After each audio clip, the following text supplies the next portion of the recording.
Hey. I was wondering doing, where you was, so I was about to go live. So I pressed the go live. Ladies and gentlemen, we are live. What's going on, everybody, man? Big shout out to everybody in the house. Twitter in the house, Facebook in the house, YouTube in the house. What's going on, everybody, man? Just trying to finish up my audio checkups. Guys, massive good news today with Manchester City really redeeming the loss that they should have had, or not loss, but the draw. They should have had a draw last week. They got away with it by the seat of their pants. Embarrassing, really, because Arsenal should have a 4-point lead going into today's games. And Arsenal find their way with, if they win today, it could be a 5-point gap. Evening, Gary. What's going on? Gary's on all formats. Gary's on Facebook. And Gary's going on, my brother. Hope everything is well, Gary, man. Gary, what's your prediction for today? Also, everybody else out there, what is your prediction for today? We will talk about the team sheet as soon as I bring it up. So let's do that now, shall we?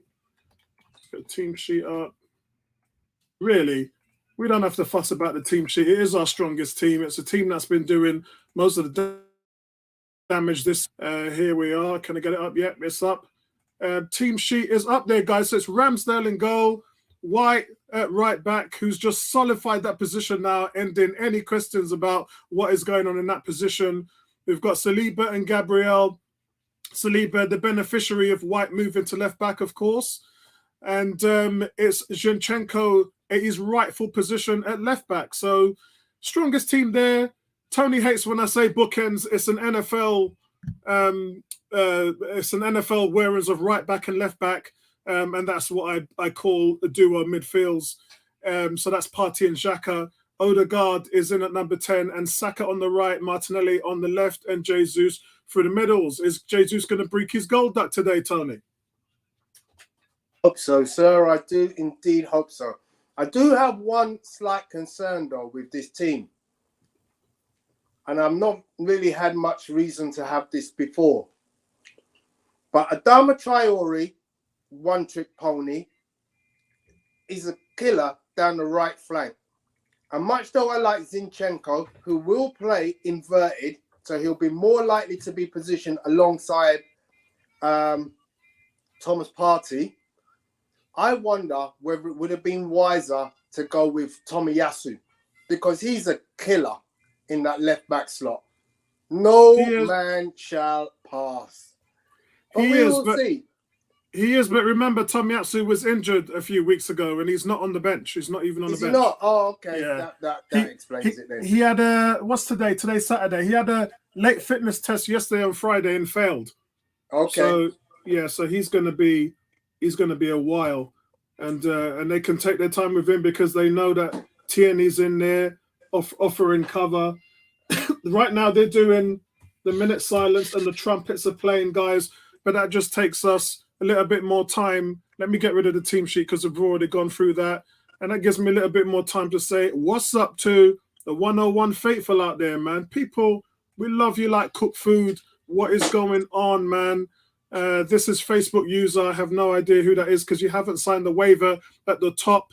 If you look at the top in the heading, you'll see something saying, I'm going live using StreamYard. Before leaving a comment, please grant StreamYard permission to see your name. So that means that I can't see who you are. Ah, it's Tom. It's Tom. Tom, what's going on, Tom? Tom said, yes, sir. Pep tried to call Arteta to ask how to beat Brentford, but Arteta sent him to voicemail. Nice one, Tom, man. Hilarious. Greeting, Andrew. How you doing, mate? I hope everything is good. Andrew, I've just been sitting at home today doing a review for Black Panther Wakanda Forever. It's taken me 4.5 hours, and I've just finished it. I will upload it as soon as I finish this stream. So look forward to seeing that review around 10:30 tonight, and then you guys can all hear what I've got to say about the film. Gary says 3 points is a must to take full advantage of City losing. 18 saying, what's good, fellas? I know you're wearing your top today, bro. And then Prince in the house. Prince, whoa! Prince in the house. What's going on, my Nigerian brother? I hope everything is going good. The Soldiers guys are still on the field. So They just I'm come just off going to now. pick up. Oh, they're just coming off now. Okay. Tony is probably going to be a little bit ahead of me because, as you guys know, I watch via my Sky Go on my Xbox. So let me just bring up some. Here we go. Let me just bring up these stat sheets here. And yeah, what an opportunity today, Tony, man, for us to go 5 points clear. Yeah. I will say, however, guys, you know me, you've been watching me long enough to know how humble I am as a fan, and I respect the league, meaning on any given day, Arsenal, there would be a chance that we will not go home with 3 points. And I pretty much open myself up to that in every single game we play. So Cutting out a bit, 40 bro. seconds. Tony, where are you? I'm not even started yet. Yep. Have you started? Okay. Yeah, I've started. Yeah. I'm on 40 seconds now. Okay. Yeah. Let's have a look. Princess, so happy being in this fantastic group. We're happy to have you in the group, bro. We're happy to have you in the group. We've got 9 people on Facebook watching. We've got 15 people on YouTube and 40 people on Twitter. We always have more people on Twitter watching. I think that's because everybody thinks we're actually streaming the game live on Twitter. Kurt, how you doing? Kurt says, evening, Apollo and Tony. Yeah, hit the like button, everybody. Hit that like button. We got 7 likes already, guys. So shout out to everybody. Kurt saying Jesus will score today. I think he will, bro. Let's talk about Wolves while we're at it. The game has kicked off already, guys. And let's talk about Wolves at the moment. Now, Wolves are without this starting summer signing, a striker who has not been fit for any time this year. Looks like Xhaka's got an issue at the moment. The ref's talking to him. It might be a problem with Xhaka. Medical team's coming on. So I don't exactly know what's going on because I do keep the volume turned down a bit. Right, yeah, Xhaka seems to have a little problem, guys. So we'll come back to that in a second. We're still talking about Wolves. Neto is injured, guys. And also Jimenez is still injured. So they're really short. They don't know where the goals are. They've scored 8 goals this season, which is the league worst. Whereas Arsenal are averaging 1.4 goals per game. So it's a given that Arsenal's going to score, and it's a given that Wolves are going to struggle to score. This doesn't look good. This doesn't look good. It doesn't. Xhaka's asking the assistant because he's not feeling well. He's feeling pretty rough. I don't know what this is now. It says he's suffering from an illness, not an injury. Yeah, Gary, they're saying it's an illness, not an injury. This looks like it could be an injury. That's a weird one. It's not clear where it is. This is a weird one, guys. Wow, 2 minutes in and he's already... Yeah, and that's not good for the World Cup. The World Cup is next week, guys. Yeah. I can't believe the World Cup is next week because it's just like, surely international teams should be given more than a week to prepare their players for an international tournament as big as the World Cup. It just makes no sense. Yeah, it looks like El Nene is coming on. To be honest with you, they can use Zinchenko, move him into the 8 spot, and then put Tierney on the field. So they do have that option to do that. But Xhaka has walked off, and he's walking on the sideline. Looks like he's going to walk back on the pitch. Yeah, he's walked back on the pitch. That's a weird one.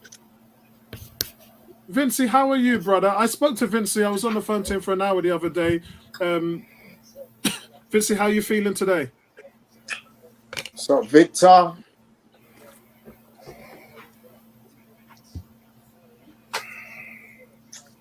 Vincey, can you hear me? Victor, what's going on, bro? I hope you are good. Vincey, turn your TV down. Who, me? No, it's Vincey, I think. He's got the background. Because I know my TV, I've turned the volume up a little bit so just I can see what's going on. But as long as it's not overcrowding. What minute you at now, Apollo? 4 minutes and 40 seconds. 40 seconds ahead of me. James, what's going on, man? I hope everything is going okay. Remember, you guys, I'm slightly delayed because I'm on Sky Go, but I'm here to give you the rundown. So, guys, Xhaka definitely is unwell, but he's just going to see if he can ride it out for a little bit. They're going to give him 2 or 3 minutes to see if he can run it off.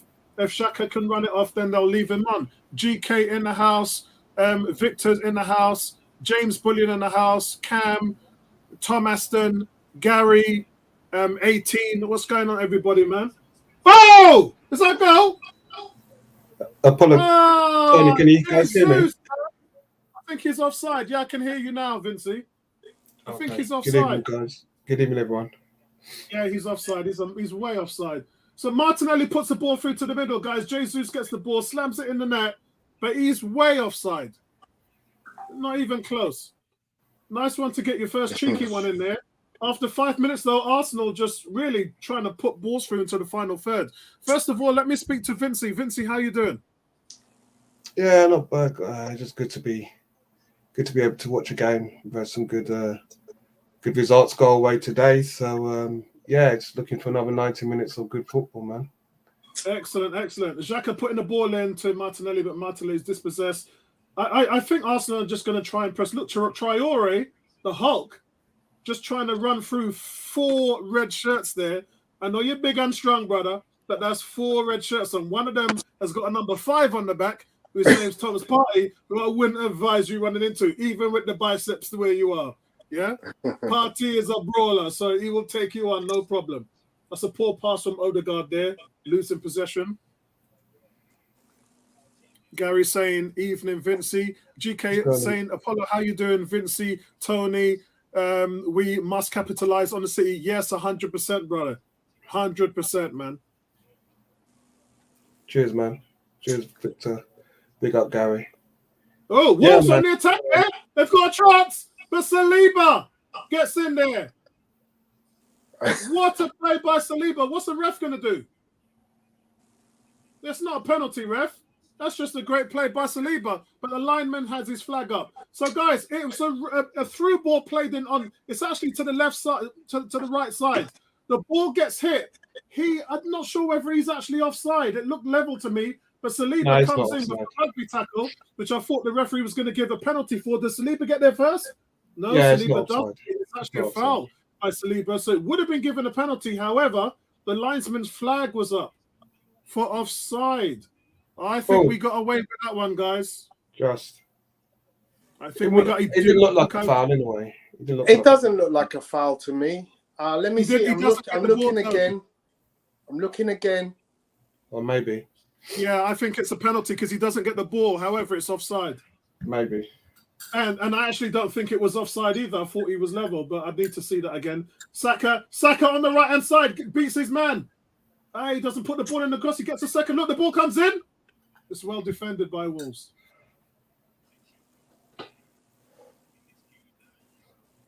Gary says, what a challenge from GM. Was it offside? I don't know. You guys are going to have to tell me whether I don't think that was offside. I thought he was level.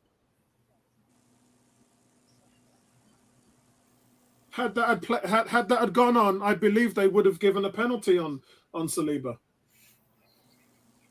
I thought Saliba actually got a touch on the ball first, but he didn't. Here comes Wolves again on the right-hand side.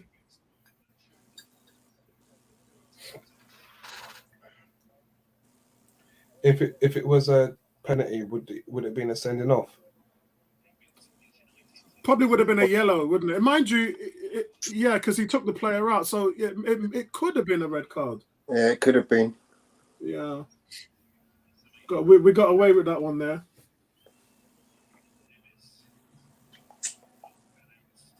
Neves just passing to Bruno, and Bruno lets the ball go out of play with the poor control. Arsenal need to get back on top in this game. Wolves have had a few minutes of good play down their right hand side, so we need to stop that.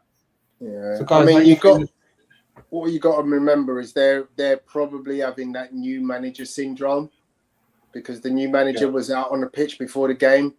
I know he's not actually there technically until Monday, but he was there, so he's probably had a few words. He's got to perform. So what's your feelings about how things are with the results today? And Well, the only result that really mattered was Man City. Everything else went to plan because Tottenham won, Liverpool won, Newcastle won. So the only result of any concern was Man City, which was a complete shocker. Look, this isn't a must-win game. This is a icing on the top of the cake kind of game because you know where we're at. I'm enjoying the football. Let's continue that. We know we're going to be top, win, lose or draw today. It's to me, let's just hopefully finish off what we started this season today with a victory.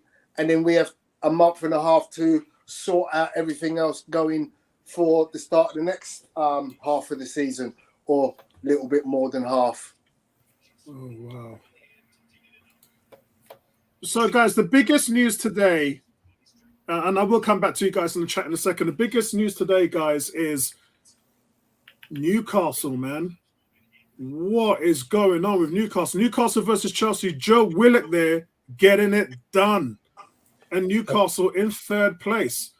I got to be honest. I don't think Spurs are good enough to reclaim that position. And Spurs actually have a comfortable 6-point gap on Manchester United, but United has 2 games in hand.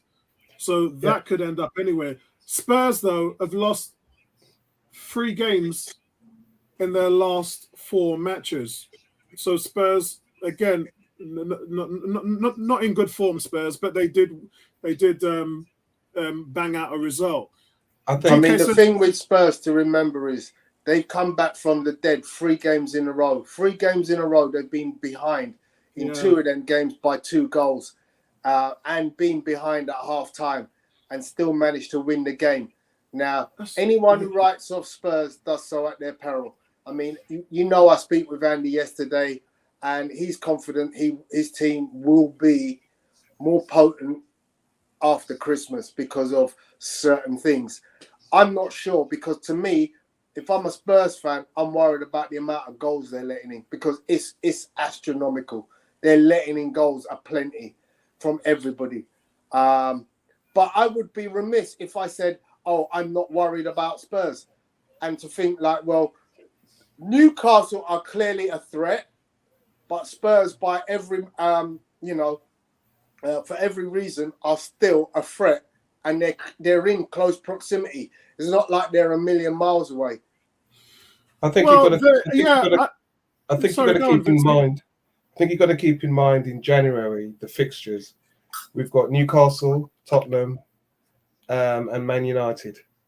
So those are 3 tough games. I think that's all we've got in January.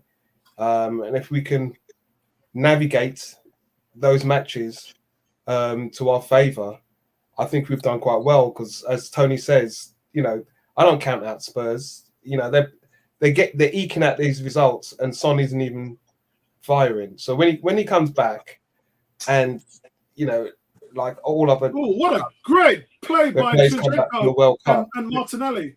They're going to be chasing. They're going to chase him to be making up, just like Liverpool are right now. They're having to play catch up. So, they should be playing better second half of the season.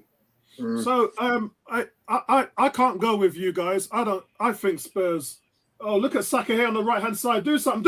Oh, what's a great save by the goalie that was going in from Saka. He tried to be cheeky. He tried to chip Joseph here. Saka's got 2 men on him, which we see in every game. He's double teamed. He plays the overlap with Odegaard. Odegaard comes out on the right. It's actually deflected.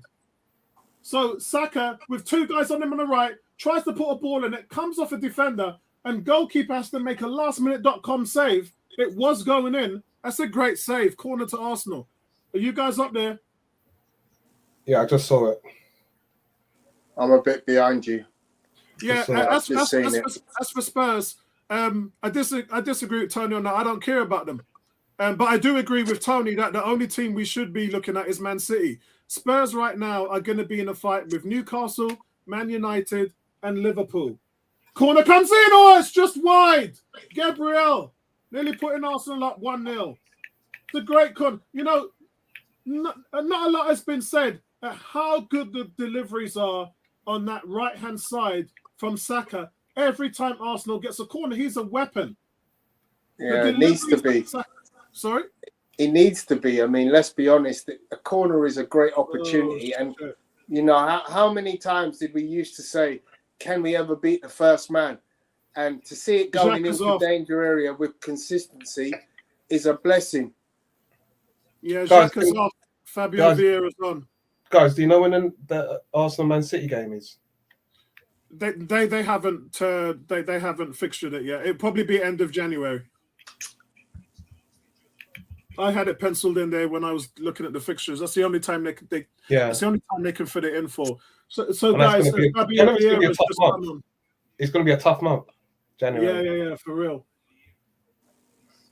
Yeah, I'm not sure on that substitution. As I said, I would have put Zinchenko at the 8 and Tierney at left back, but he's gone for Fabio Vieira instead. I mean, what you're really looking for is that creativity from Vieira. I mean, I hope he's up to it. You know, look, he got heavily criticised as did a number of others in the game last week. So you know, look, it's change of system, change or not same system, but change of personnel. We can hope that those two guys. I mean, Odegaard really, you know, I'm gonna say what I said last week and what I said the week before and what I probably said the week before. Odegaard owes us a performance. There's quite a few of them that owes us a performance. I think the good thing is that Martinelli and Jesus owes us, although a lot of people were. No, I wouldn't say that about Martinelli. Martinelli's been consistent. He maybe is not scoring a huge amount of goals, but he's been consistently good. Any goals though? That's the thing. This is, you know, I know I laud his ability, and what you're seeing right now is his ability, but we also are missing his ability to put the ball in the back of the net more frequently, and that's what I want to see. I mean, Arsenal now just playing possessional football in the midfield, which is the smart thing to do. G saying Fabio masterclass incoming, Saka and his world-class deflection powers. I like that. GK saying rated Willock while he was. Willock is on a tear. I've been watching the last 3 games at Newcastle. He's one of their best players, mate. They've been watching him with his goals under Emery and his work rate. It's the closest thing for us to replacing Ramsey. Willock is class, mate. He's worth way more than 25 million. And he says Vieira physically in his performances, he'll get better physically. He'll get better physically. Tony, you know, when I was watching Willock today, and I don't know if this has been disrespectful, but he reminded me of a young Michael Thomas. Yeah, that would be a good analogy, yeah. You know how at Arsenal, before he left and went to Liverpool, the way how he plays in midfield, and you know, he takes those opportunities. Zinchenko there. It's funny you say that because 2 years ago we were, you know, me and Bertram was rating him close to David Rocastle. 2 years ago when we was watching him just banging in the goals for Arsenal in the Europa, and we liked his style. We were talking about him looking like David Rocastle. So it's funny that you mentioned that, Vincey. A lot of similarities. Yeah, I mean, he's got the stature, he's got the willingness to make those runs and to shoot. So, you know, he's got a good all-round game. You know, he just needs somebody to give him that opportunity to flourish. And, you know, when you think about some of the old League Cup games that we had, he wasn't poor in those games. You know, he just couldn't break into that first team with some established players. And, you know, that's again, Gabriel.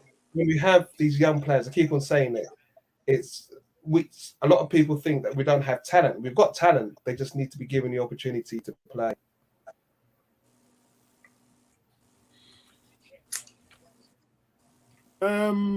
Let's have a look at your comments, guys. Gary says he's always like Willock. Andrew's got a question for us. Prediction to win the World Cup. I'm going with Brazil. Yeah, I'm with Cam. Oh, it's a great ball in! Oh, he's all gone over the bar. Sorry, guys. Wolves attack on the right-hand side. It was actually 4 Wolves players against 3 Arsenal players. It looked like Fabio Vieira gave the ball away, which was a crazy turn of events, to be honest, and lack of control. You can't blame him. But Wolves attack. The ball gets sliced through Gabriel and Thomas Partey. And it is Bruno. It's just so close. Oh, it's so close. I don't know whether Ramsey actually has it covered, but it's a chance. It's a chance. And this is where pace is killing us. Where we've got pace and we're not using it. I know they're sitting back, so it's a good shot. Well, what they're doing is they're trying to take advantage of the advanced position of our left back in terms of Zinchenko. So they're trying to pick and choose, just going for the centre or going on that side, because there's nothing going on the left hand side. They're not even looking at us on the left hand side. You know, Tony made a good comment at the start about Odegaard, and again, we're not talking about that actually he can't do it. You know, we're talking about consistency, and in the scheme of how we play football. Yes, he's been popping up with goals here and there, but we really need him to take the scruff of the game by the scruff of the neck. So you guys are just watching. Dictate, you know. So you guys are watching this possession right here that we're just looking at now. That was very Man City-like. Saka has the ball on the right. He loses possession. They then play the rondo, and 3 Arsenal players are circling one Wolves player. They force the ball out. It goes back into the midfield, and they win back possession. That is it. And right now they're at it again. Saka's on the right with the ball in possession. This is very Manchester City-like in the way that Arsenal lose possession. Thomas Partey again trying to win possession back, and they win possession back with Zinchenko. It's very much like Man City, how they're just coming at you constantly. Here's Jesus with a run. His shot gets blocked. Yeah, Andrew, I'm going for Brazil. This squad is just ridiculously strong. One can argue, though, that Gabriel has more goals in the league than Richarlison, and he ain't even going to the World Cup, and he ain't even a striker. But you know, that's just me having a bang at Spurs. I'm going with France. Yeah, I mean, they're the 2 favourites for me. Yeah, they're definitely the 2 favourites. It's just from what I saw with France. I would also look at Argentina again. You'd be remiss not to give Germany their respect. Belgium. Cross comes in from Ben White. Oh! Fabio Vieira picks up the ball on the left. He goes into Zinchenko. He crosses it. Oh, there's Jesus with a head that he's just missed. You got to put that down as a chance. That was close. We're hearing some shouts here. We're hearing some shouts here for Germany. Holland, a dark horse, says James. Nah, Holland haven't got a striker. Sadly. Love them as a team, but no, they're not really Jesus, you can't miss chances like that, man. You missed a header last week, and now you're just gonna you gotta hit the target, Jesus. Yeah. G says, I wish we had Emil. You know what? I talked to these guys last week. They were talking about lack of depth. They were talking about who's going to come in the new year. And I just said to the guys, do you know you've got a man that scored 10 goals in the first half? But it's still not enough. He's injury prone. Man. You can't rely. I can't get excited with my striker who's supposed to be putting the back of the net, running around the rest of the pitch, putting in tackles. Oh, what's going on there? Yes, it's helping the team, but that's not the football that I enjoyed as a striker. Even when I did it, I knew that I had to still put the ball in the back of the net, and there's no excuse for when you have opportunities to carve it out. Good opportunities, put the ball in the back of the net. Did you guys just see Saka just body check their left back? Didn't know Saka had that in him. That's out of play. That's it. That's ours again. Wolves can't get the ball over the halfway line now. The only chance they have of getting the ball is when Zinchenko goes into that advanced position and they try and play it behind him, which they've done 3 or 4 times in this game. That's the only move that they got. As I said, Zinchenko will always play right next to Partey. He's the inverted fullback, which allows Vieira and Odegaard to stay more up front in the press. Apollo, you were just talking about Jesus. He's doing the running that Odegaard doesn't do. And when Odegaard gets the ball, he doesn't have enough of Jesus in front of him to make those passes. So it's 100%. Like that's the trade-off. That's the trade-off that the formation has, where you're having the Jesus doing all of this running and coming back. 100%, and that's where Martinelli is that key player, because he's your guy who's going to get into the box and try and be a target when Jesus drops back. Jesus, I don't know what he has to do to get a goal now. GK says Croatia on Serbia, Belgium, dark horse. Definitely agree with that, mate. Yeah, it was half a chance, Gary. It's still a chance, though. It was better than the chance he had last week when the header came across. Martinelli knows to look for Jesus every single time on that left-hand side. That ball's going to come over through thick or thin. Saka, though, really busy on the right-hand side, but just doesn't have much options. And as I said, I mentioned Martinelli. Martinelli is actually the target man in the middle. Ball comes in the middle, it's defended. Go on! Odegaard's got the ball on the right. Oh, let's keep it in bounds. No, it's good. It's good possession work from Arsenal, but yeah, we are a little bit struggling with just getting that final bit of penetration. Ben White's being silly there. I don't know what he was expecting. He tried to blast the ball on a Wolves player. It goes out for a goal kick, and he's trying to get a corner out of it. Andrew says a goal should settle them out. Yeah, it's only 26 minutes gone. A goal should settle them out. Bertram, where are you, bro? It's a Saturday. Bertram says we need to be able to go down the wings. Saka has the entire wing open and cannot beat his man, but he's double teamed there, mate. He's got 2 players on him every single time, which shouldn't be any. Yeah. And it's just a matter of time. What he does is I've noticed this with Saka. He won't just go straight at you. What he'll do is he'll show you a little bit inside, show you a little bit outside, then he'll show you a little bit of inside, and then he'll do you.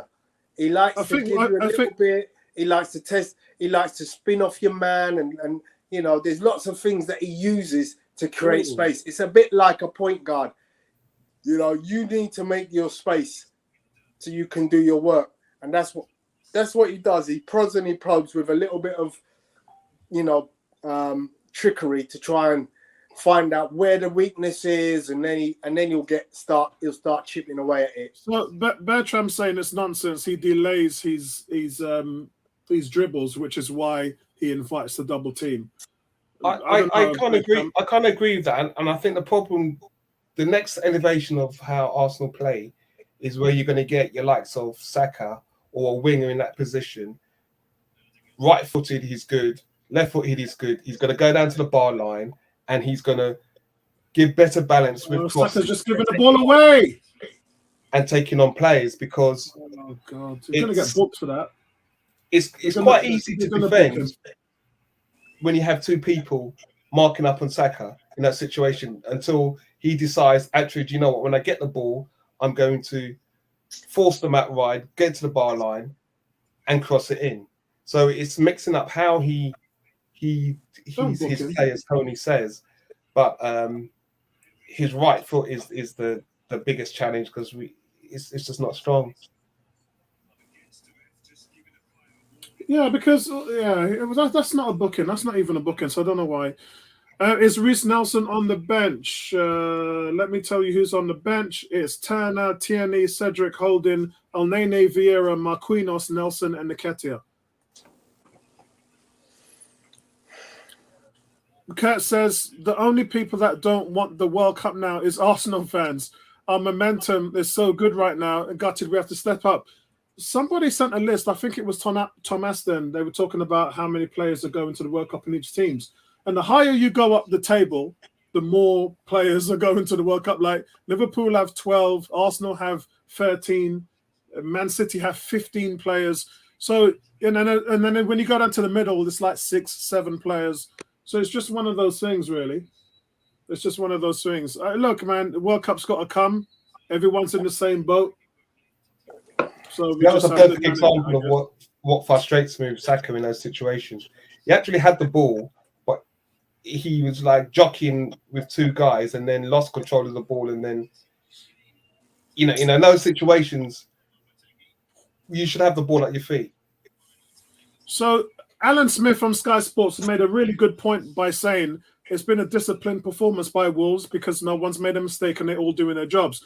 And we have to remember that regardless of their frailties up front scoring goals, Wolves are one of the better defensive teams in the league. So this isn't just going to be us turning up and then just rolling them over. How did you make that assessment? They're the worst team in the league, bro. You want to know how I made that assessment? They're at the bottom of the table.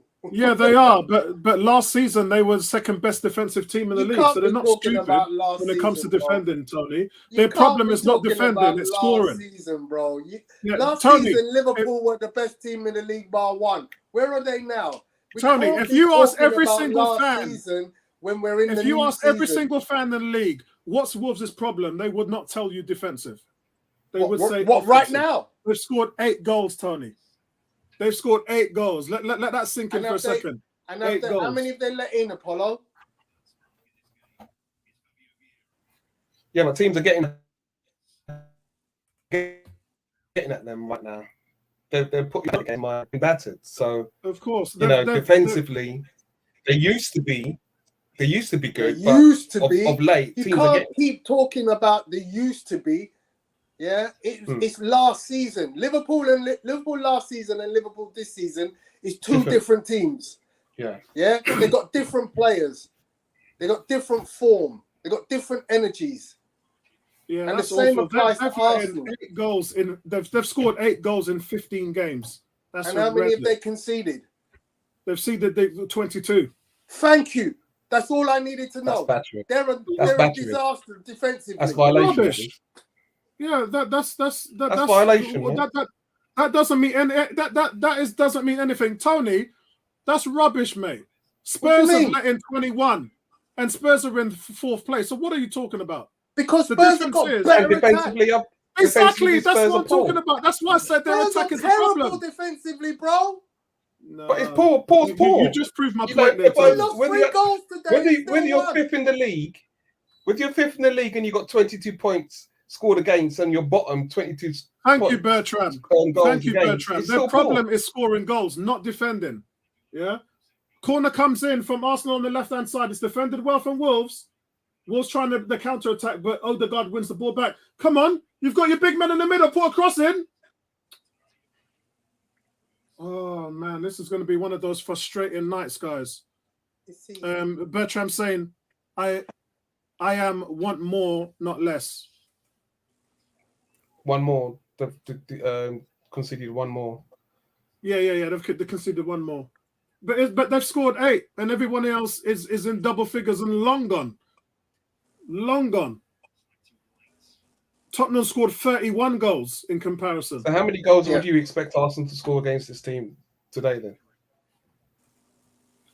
I predicted 2-0 last night. Oh, yeah, I predicted 2-0 as well. I've gone for 2-1. And that's the thing, 2 goals. If you on average you concede 2 goals, you're butters. I can't see them scoring. They got nobody who can score. You're butters. That's it. That's all it is. I mean, we're giving the ball away. Who was that? Defense is butters. They're conceding. Oh my God! Arsenal game. Just getting overrun again. How are we getting overrun? We're giving the ball away in the midfield. I believe that was Gabriel that time. Yeah, but we've had 70% possession. How are we getting overrun? Guys, what you have to remember is, and Tony, you should know this. When we're attacking, we're in a 2-5-3 formation. So right. we're not. So if we give the ball away in the midfield, we're getting outnumbered on the back end, and Unfortunately, that's happened 2 or 3 times today. Just Okay, so I'm looking at this attack you're talking about. They've got 4 and we've got 6, 7, 8. How did we get overrun? I literally just counted the players. They had 4, we had 6. They come again. Then we had 7, then we had 8. I don't think we've been overrun. If we just use it's poor usage of the ball and poor movement that's causing us problems in that situation. We're holding control of the possession, but that means nothing. Vincey, we're giving the ball away in the midfield. That's what it. That's we can visually see. Midfield and What's a defense. great ball into Jesus? Come on, finish! And defense. Oh, he's hit the crossbar. You son of a! What do you have to do? Do you know what? You're going to see this now. So it's a great move. The ball is played through. It comes into Partey. Partey's just a beast here. No, it's Saka. Saka's on the board. He plays a tremendous weighted pass. Actually, I do think Jesus is offside.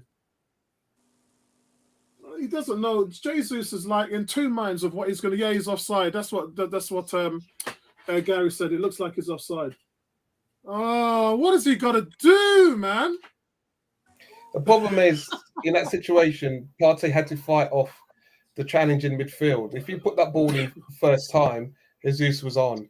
And it wasn't Partey, it was Saka. It was Saka. It was Saka, okay. Yeah. I don't think he's offside. I don't think he was offside. There's a player in the middle that's keeping him onside. If he scores it, it's a goal. It's just, oh my God. He's had 3 chances to score today. Yeah. Wow. He's just Saka's, Jesus has just hit the bar, guys. Yeah, I thought he was offside. They would have had to look on that on VAR if it went anyway. It's a great turn by Traore. Here comes Wolves on the left-hand side. The ball comes in. It's blocked by Saliba. Saliba versus Traore. Box office, guys. Look at that. Jeez. How far Jesus is running back to just win the ball. Arsenal just playing the run there. Jesus wins the ball in defence inside his own area. That's going to be a yellow card, ref. Let's take your card out. That's one of take the card out. One of Bertrand's clients, isn't it? Traore.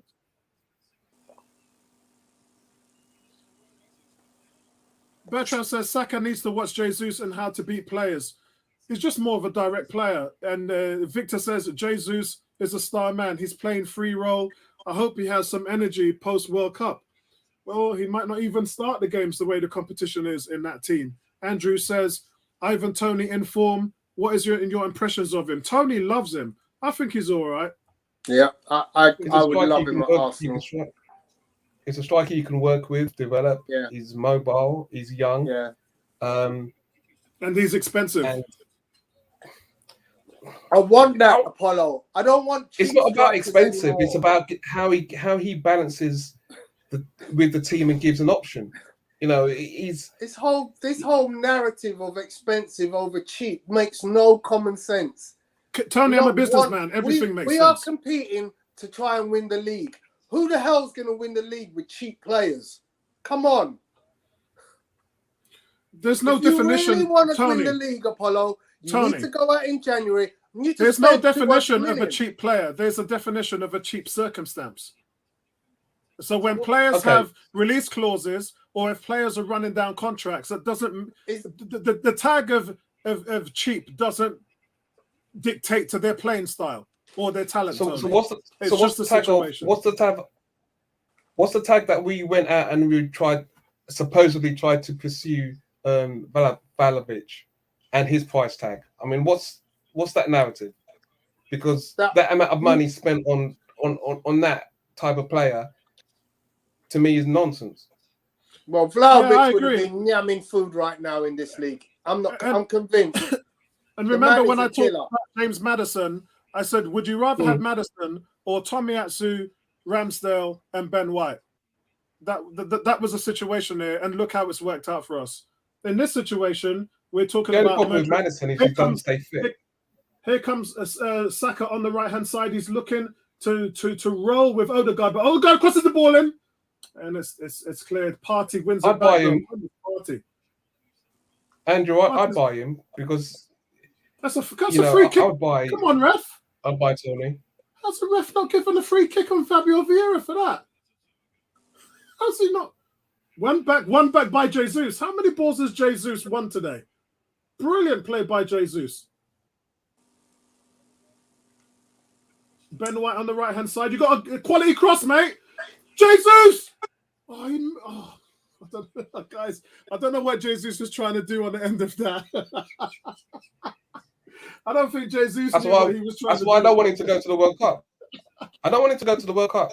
I want him to rest his skin and come back. It's got to the point now that the Wolves fans are laughing at him. Gary's just saying, what the F is just... I don't know what he was doing, mate. I think Jesus could have had a touch on that to control it. I think he... Oh, Lord, he's had 4 shots in this game. That type of stuff frustrates me. It frustrates me because... come on. Yeah, that is really... Vincey, he's doing my nut. Yeah? I'm not going to lie.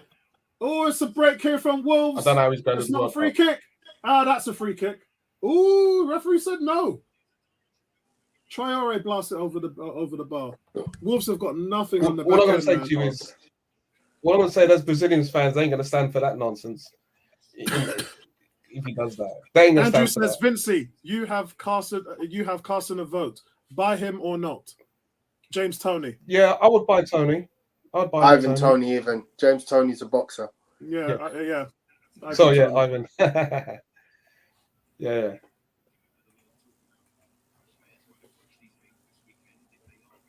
Yeah, not for me, bro. I'm a businessman. I would use that money wisely and bring in Gakpo and murder it. I would buy 2 players for what you're playing. You ain't getting them for that, though, Matt. Are you? Well, Gakpo, you ain't getting both. But Murdrick probably not. Right. I could understand either of those players. Absolutely. Would I want Toney and Gakpo or Toney and Mudryk? Absolutely.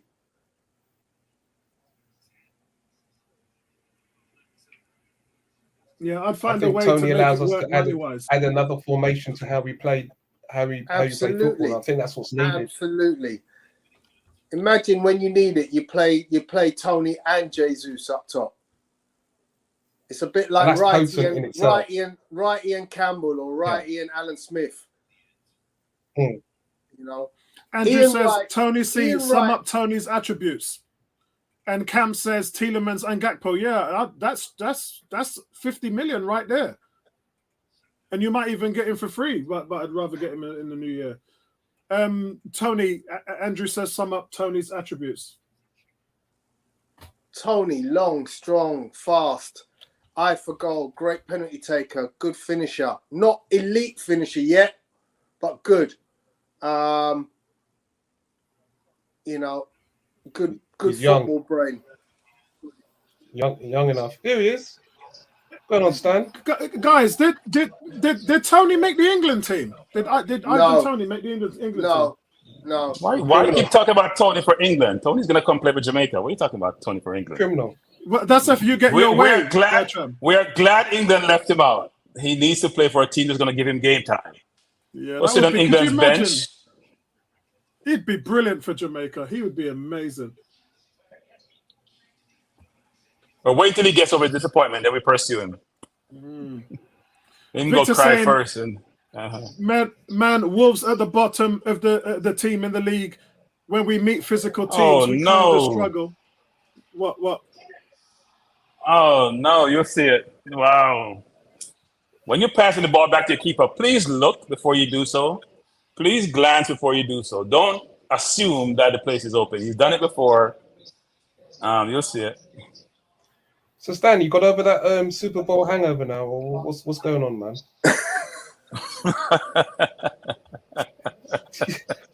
I think it's a good idea. It's supposed to be this way, man.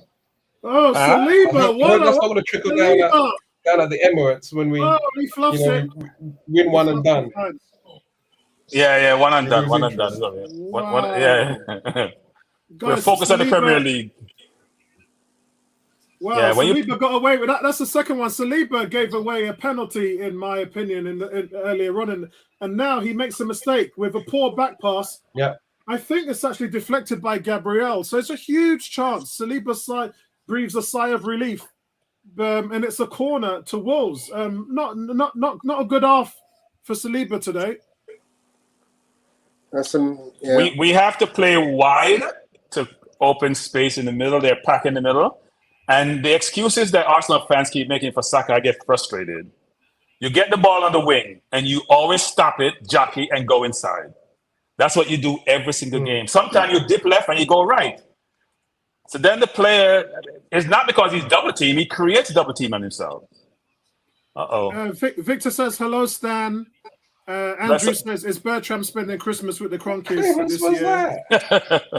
And Gary says, he did actually look Bertram, and then the Wolves player moved behind him. Oh. No, but he did not. He looked well. I mean, I know he glanced. He didn't glance well enough because the player wasn't that. It wasn't that you wouldn't see the player if he glanced. It looked like he looked. I saw it twice. Yeah, I mean, it's telegraph. It's not the first time he has done that. By the way, he has to get over that. Come on, guys. Yeah, this is the definition of a scrappy game. Jesus is going to do it by himself today. Because we're not playing that well, so yeah. I expect him to do it by himself today. They can't hold him. The kid is ridiculously skillful. Cam says Zinchenko cannot be allowed to take another throw in ever again. Yeah, it was awful. No, it was a mistake. It just fell out his hands. That's all it was. No, we've had Bellerin do plenty of those, so we should be used to it. Bertram, in that situation, I know what you're talking about with Saka. You actually want a Walcott in that situation where he's going to be direct and just push him out, use his pace. Here we go. Come on. Because Vinci, you know what happened, Vinci? The white space has enough room for him to run by him. Maybe don't think he's quick enough, right? You push it, let him catch it. That's what I'm saying. He's using your pace in the right areas. That's going to actually hurt teams.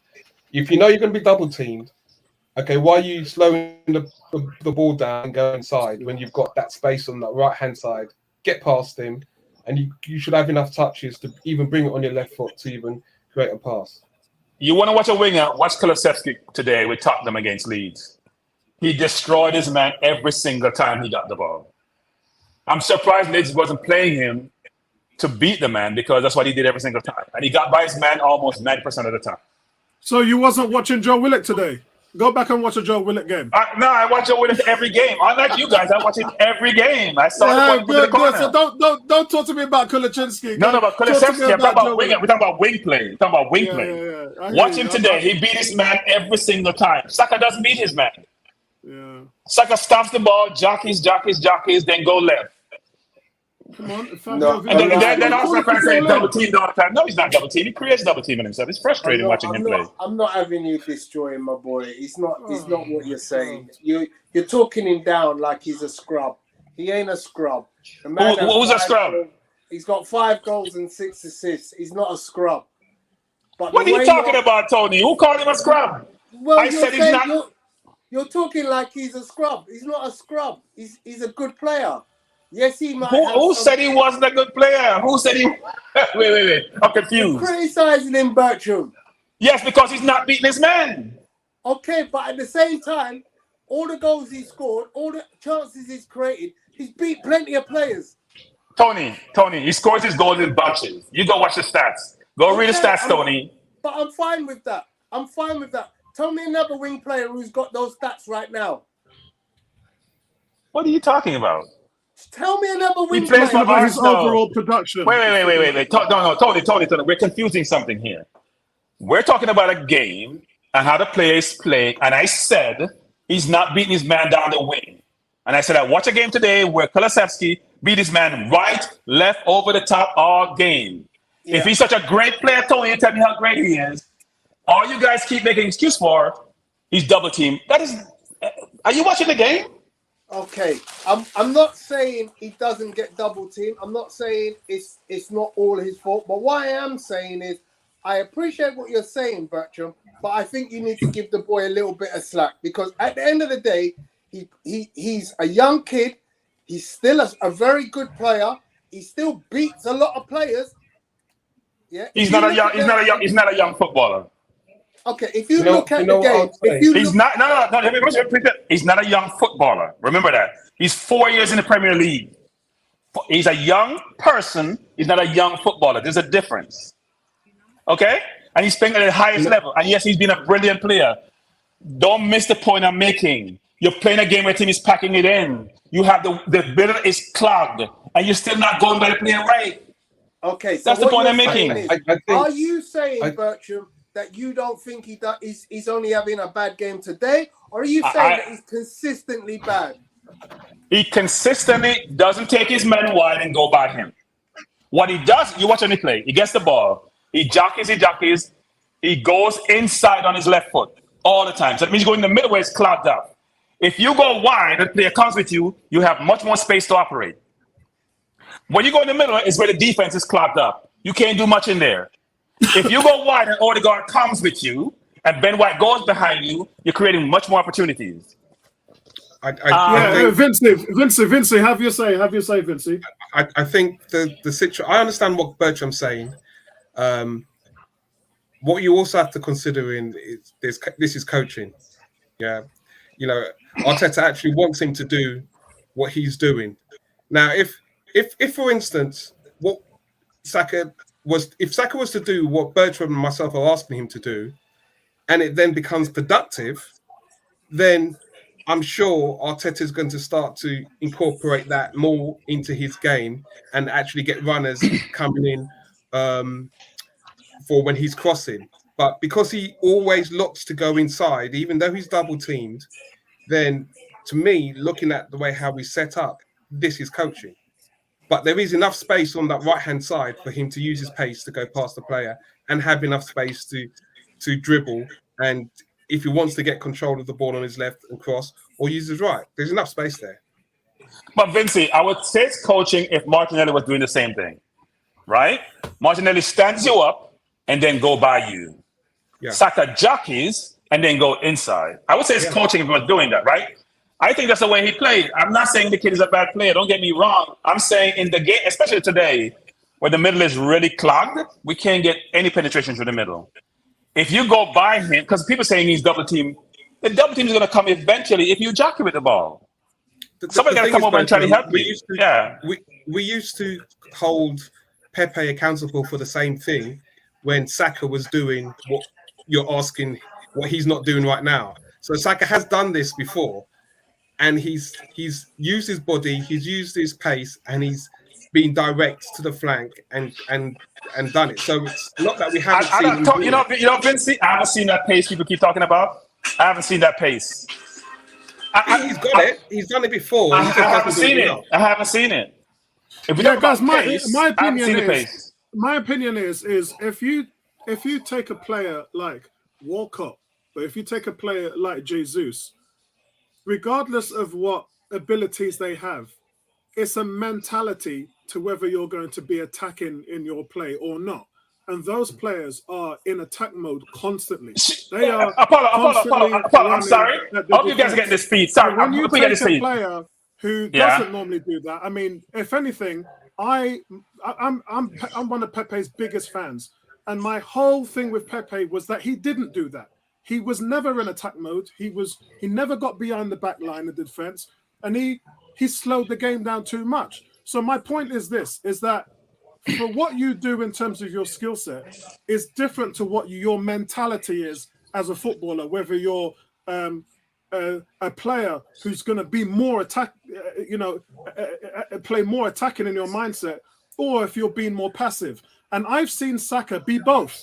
At the moment, he's been a little bit passive in his play. I think we can all agree. But I have seen him where he's had teams on the back foot and they put 2 men on him, 3 men on him, and it still don't stop him.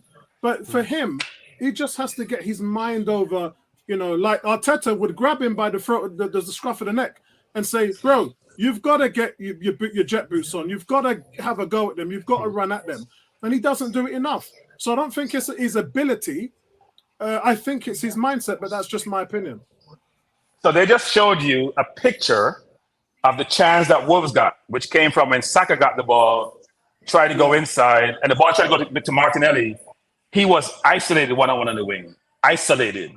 He stopped the ball. They froze the play and showed the picture. Isolated. When you're isolated, like I tell you, please guys, watch Kulusevski today. Go look at highlights on YouTube, how he was doing with his man. He dips left, he goes right. He dips right, he goes left. The defender is standing. When you get the ball and you're on the move, That's when the defender is more vulnerable. When Yeah. you stop the ball, he's in a better situation. He And if gets they know that you're reorganized, gonna he gets help. If they know that you're going to keep stopping the ball and coming inside, you're easy to defend against. Yes. Because I don't think that. Yeah. pace So in the guys, right I just area wanna- in open spaces will hurt anyone. Guys, Yeah. I just want to cover one thing off. One of the biggest talking points about the first half, which we were all discussing, was the penalty shout. Now, I think it was a penalty. I think Saliba got away with it. Tony and Vincey was bringing to the table that whether it was offside or not. I thought it was offside. They didn't, and it looked like you two were right.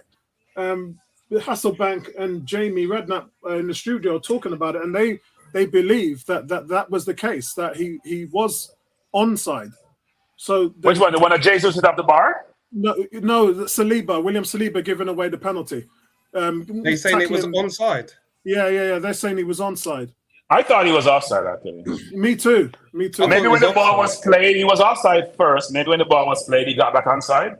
You That must be what they're knew saying. that he was up against it, Bertrand, because you could see him. He scuffled the ball into that position. right. He almost was falling over the ball when he was playing the pass, knowing he had to play it quickly because he knew, Sorry, Vincey. Well, we can't say that we didn't get away with one. VAR. We've had seasons where we've been violated by it. And I think tonight we got away with one.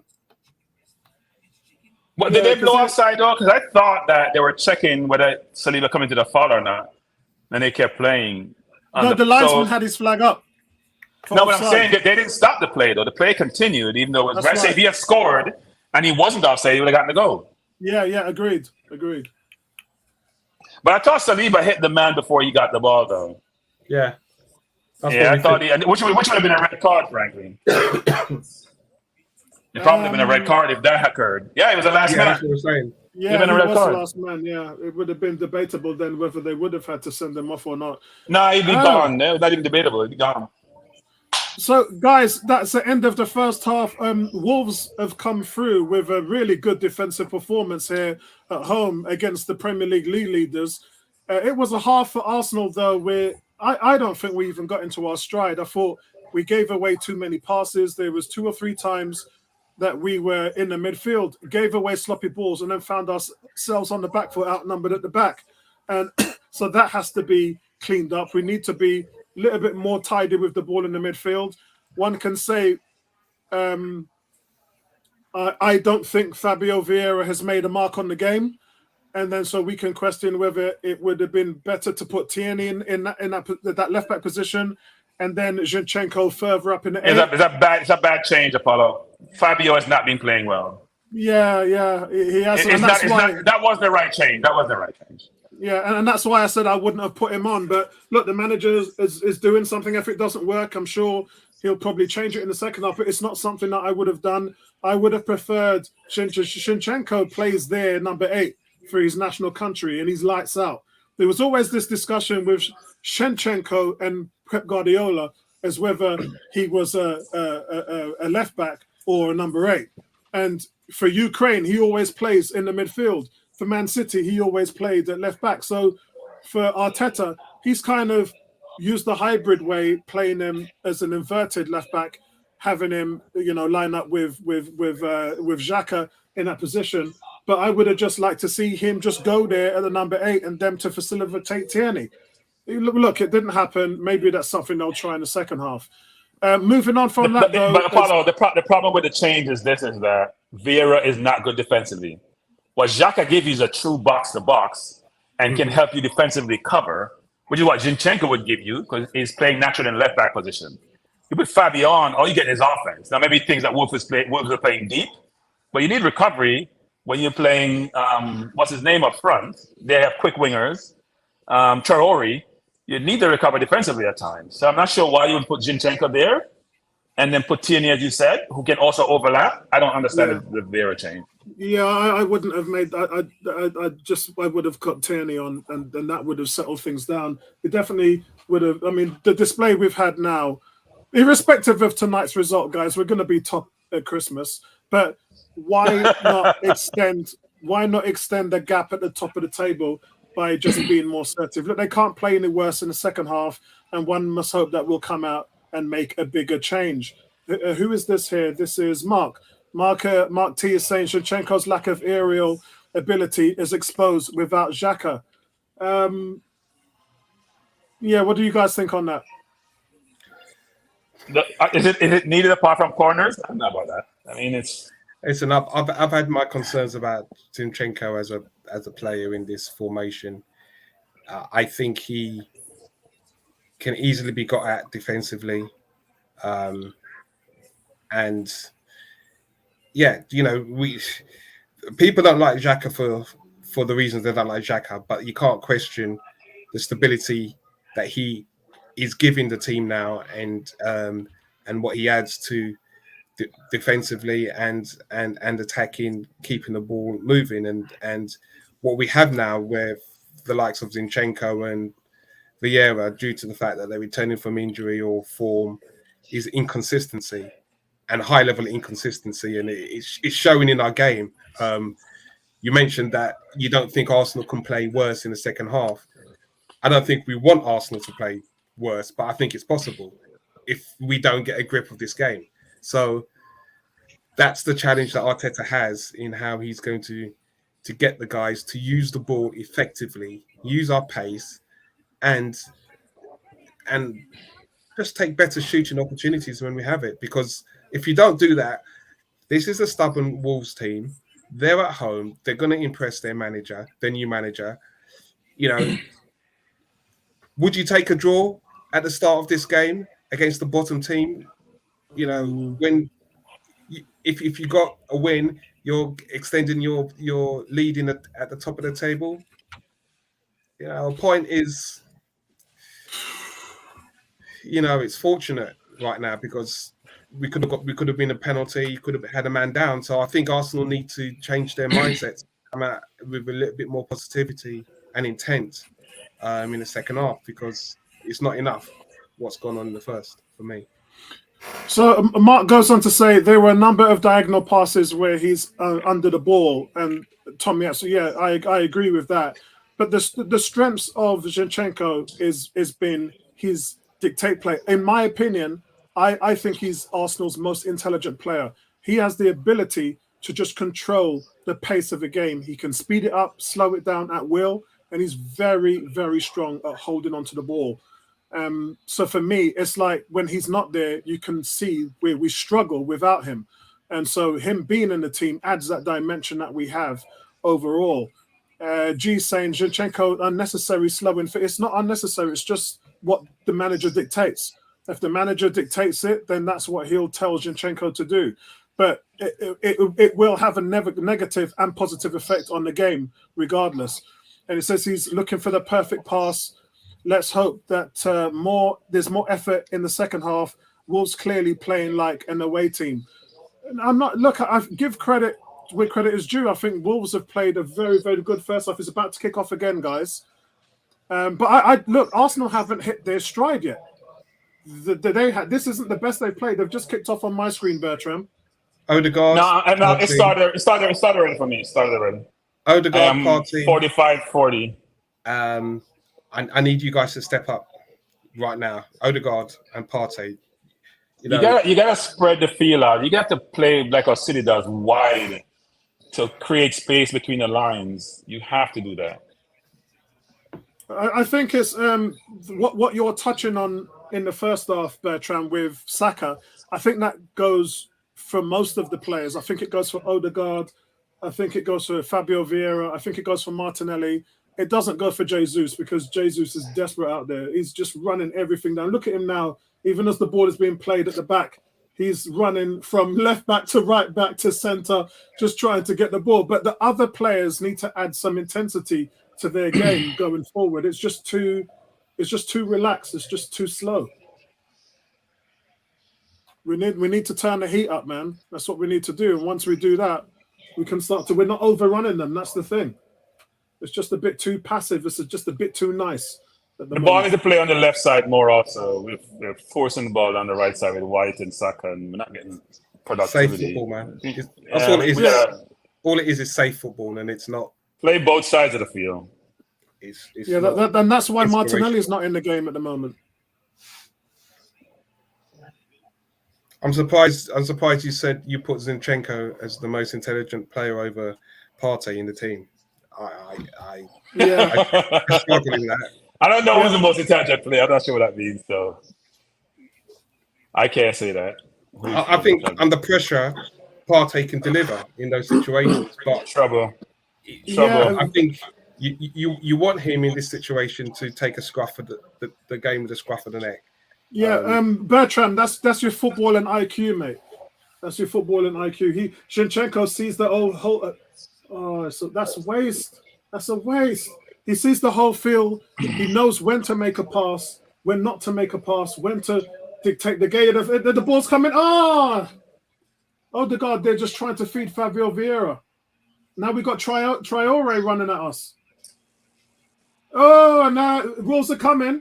Traore getting the ball back. Oh, so that's a good take by Ramsdale. It's a good take, mate. Do you know what? For a lot of Odegaard's abilities, he's really slowing the ball down in our attack with some of his first touches.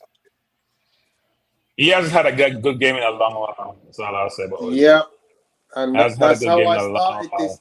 That's how I started this whole show. Odegaard ain't doing it for me, bro. I'm Nope. telling you now. I don't know why we don't play Saka at the 10 sometimes. I still don't understand that. When Saka's in the middle of the park to go left or right, to me as a winger, he's a much more effective 10 if he plays there than a winger. Given his But also, intelligence. I think, by the way, Apollo, think about football intelligence. Saka's a lot of football intelligence. I just don't think he had the speed to go by people. I think he's a brilliant kid. In a lot of different ways. Based on what you just said, and Tony's and you saying that Saka playing as the 10, do you have the confidence to have Martinelli dropping Odegaard, have Saka in the 10, have Martinelli on the right, and seeing what Marquinhos can do on the left-hand side? I'd probably play Nelson instead of Marquinhos. You know why? Yeah. Because Nelson will go by you, right? Nelson has speed. He can shoot with either foot. And give him more athleticism. Odegaard slowed the game down because he's slow. He'll slow the game down because he's very, very slow. So he plays at a pace. Yeah. That goal against Brighton showed what Nelson can do. And, when he came on for Saka in the 2 games previously, he showed how he's got that stability. And this is what I'm saying for Arteta to make those changes early and believe in those players because, as I say, you need the right players in that position to cause. They're going to get behind us in this game at some point, They're going to get behind us at some point. And we're going to pay for it. They're going to get behind us, I'm telling you. Well, we made Southampton we're just hang around, but we're just not being clinical up front. We're all over the place. We've seen Jesus have 2 or 3. We've seen Jesus have 2 or 3 chances, man. That's every game, Apollo. Let's get used to it. Yeah, I'd like to see Nelson come on. Ooh, Traore again on the right side. The ball goes to the middle, but it's well stamped out there by William Saliba. That's well done, mate. You don't see me get excited, Apollo. You don't see me get excited, so you don't see me get excited. I'm ahead of you. You don't see me get excited.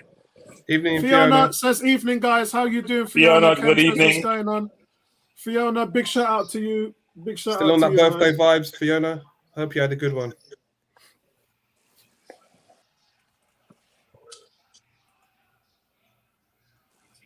This game is not going like I expected. I thought we'd have scored at least 2 already. Word. Yeah, after seeing the result today, and what's been going on around the league, always expect the unexpected, Bertrand. By the way, Brentford should have scored 5 today. Tony should have scored 5 goals today. Yeah, the Man City. No, Tony missed some sitters today. I'm serious, sitters. That's why I said he's not. He's good, but he's not elite. He's good. He's better than a lot of other stuff out there. Now, he played well. I mean, his overall game was good, but he missed some easy goals today. Yeah. His contribution. So what do you think is the next? What do you think he needs to do to get to that next level? Because he's scoring. Improve his finishing. Yeah, improve it. Partey just got a yellow card. They're going to hit us on the break at some point. So we need to put a couple in the net because it's going to happen eventually. when you play a highlight like we do, you're going to be always susceptible to the break. And sure, that's what they had today. Is that true? I tell you what, Odegaard and Vieira just ain't cutting it for me. No, they're not. They're like passengers. Well, I think because of where we are in the table, I think by putting on Vieira, I think Arteta's experimenting a bit, but this is not the time to experiment. No, I think he's saying that Wolves are not attacking us, so we can go forward to go offensive without worrying about playing defense. I think that's probably the thought process. Look at that pass Vieira just made. Like, this is frustrating me, Vieira. That's a nice pass by Partey to Vieira. That's a free kick, ref. If I was him, I would have played El Neni probably, and let him sit and Partey maybe more offensive in the game. And that's the thing. You think he overlooked El Neni in that situation? He was warming up. He was ready to come on. Yeah, but I mean, we would think if Xhaka comes off, then El Neni's going to be a first replacement as opposed to Vieira.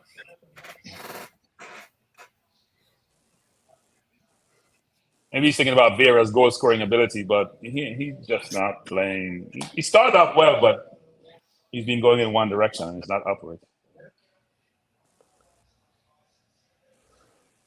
Yeah, so you can see the coaching in how when players get the ball and they've got the ability and they just quick pass looking for the overlap, and it's sometimes you just think, you know what, just get hold of the ball and drive. Have a shot.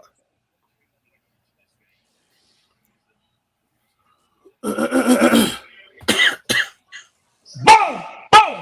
Brilliant ball. Brilliant ball by Jesus. Brilliant ball to Odegaard. One in the net. Arsenal won. Wolves nothing. And it comes from a brilliant move by Jesus to Vieira. Go down the line, cut it back, tapping goal. That's what we're talking about. That's Jesus and his brilliance. I can't see it on Dip, the screen. cut inside. See? What a ball. What a ball. Thank you. That's a Man City ball right there. Tony, you see, Tony, my captain, Tony. My captain, you know. Bro, my captain. Bruv, my man's done nothing called game. Exactly. Hey, Tony. That's where you get credit, Tony. Tony, go to you get credit for doing nothing. Goals Odegaard scored this season. My captain, come on. Keep it real, Tony, man. Keep it real. Come on, fella, really. You're Keep it real, Tony. That's all Jesus, by the way, guys. That's all Jesus. Quality. Look at that ball by Jesus. That's Fabio's a brilliant ball by Fabio, but that Jesus breaking down a packed defense. Boom. Boom. That's brilliant move by Jesus. A lot of nerves in here, guys. A lot of nerves in here, man. Yeah. We keep them honest. That's one thing we do here on this panel. We keep players honest. Yeah. Saka was coming in for the tapping before Odegaard.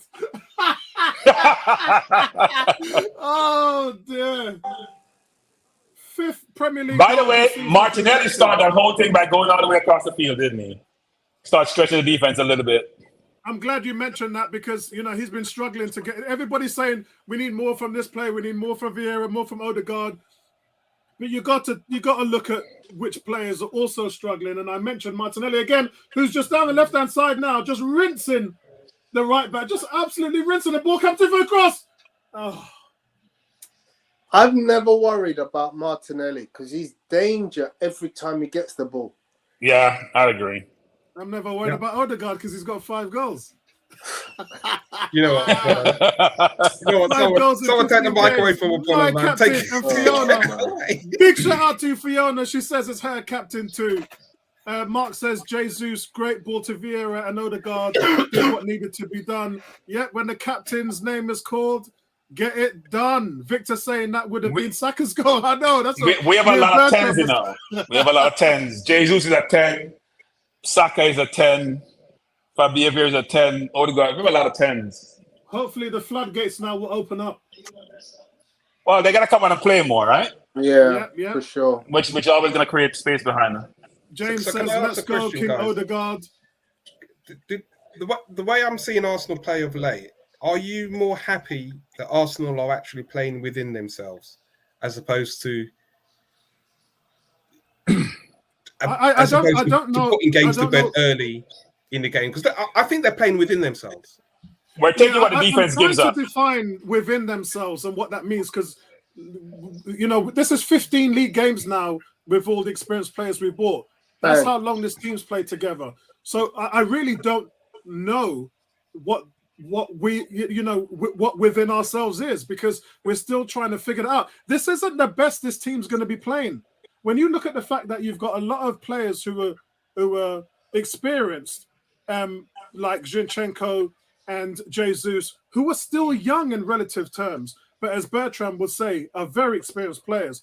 And then you got the guys we bought from last year with the Sakas coming up, Smith Rose, hopefully Nelson would start to take off.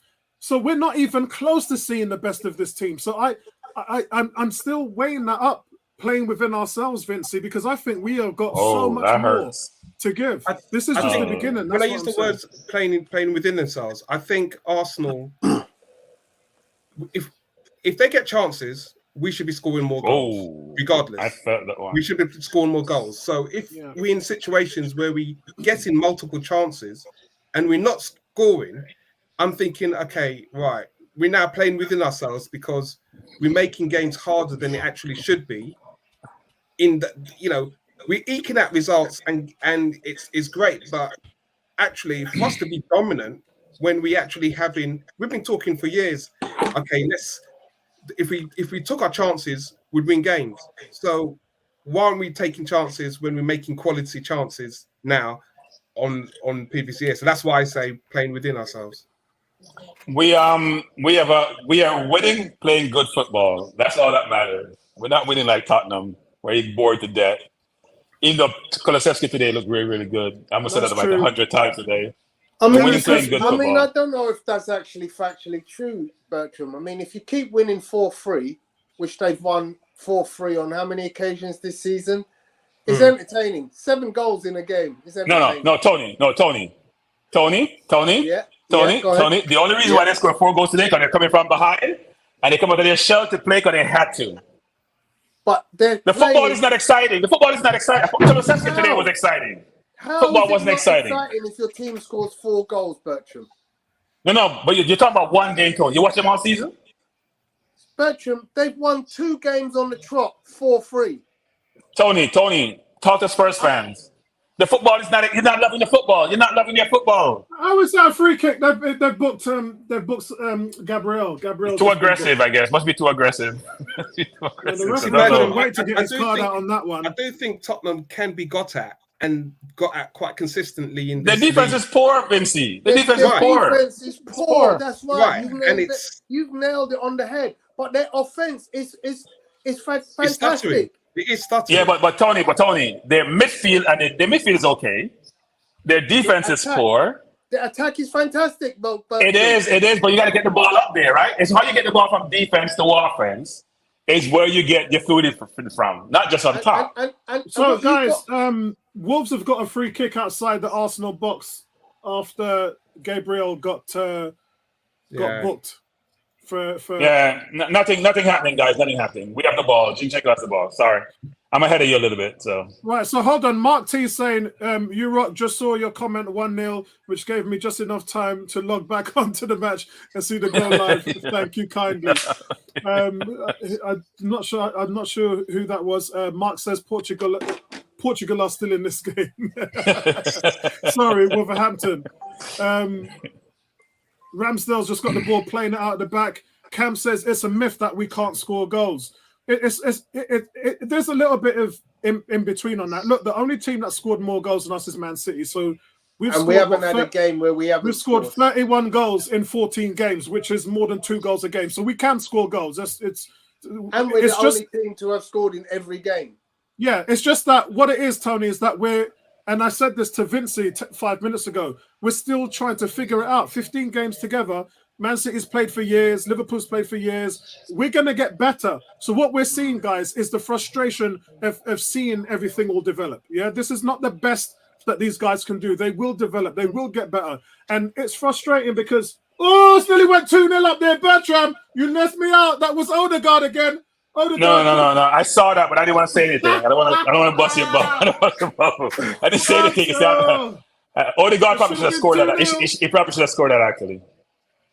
What a save! I mean, that was just a calamity of errors. That was probably more our fault than it was theirs. And this is what I'm talking about. You just had a little segment there talking about scoring goals.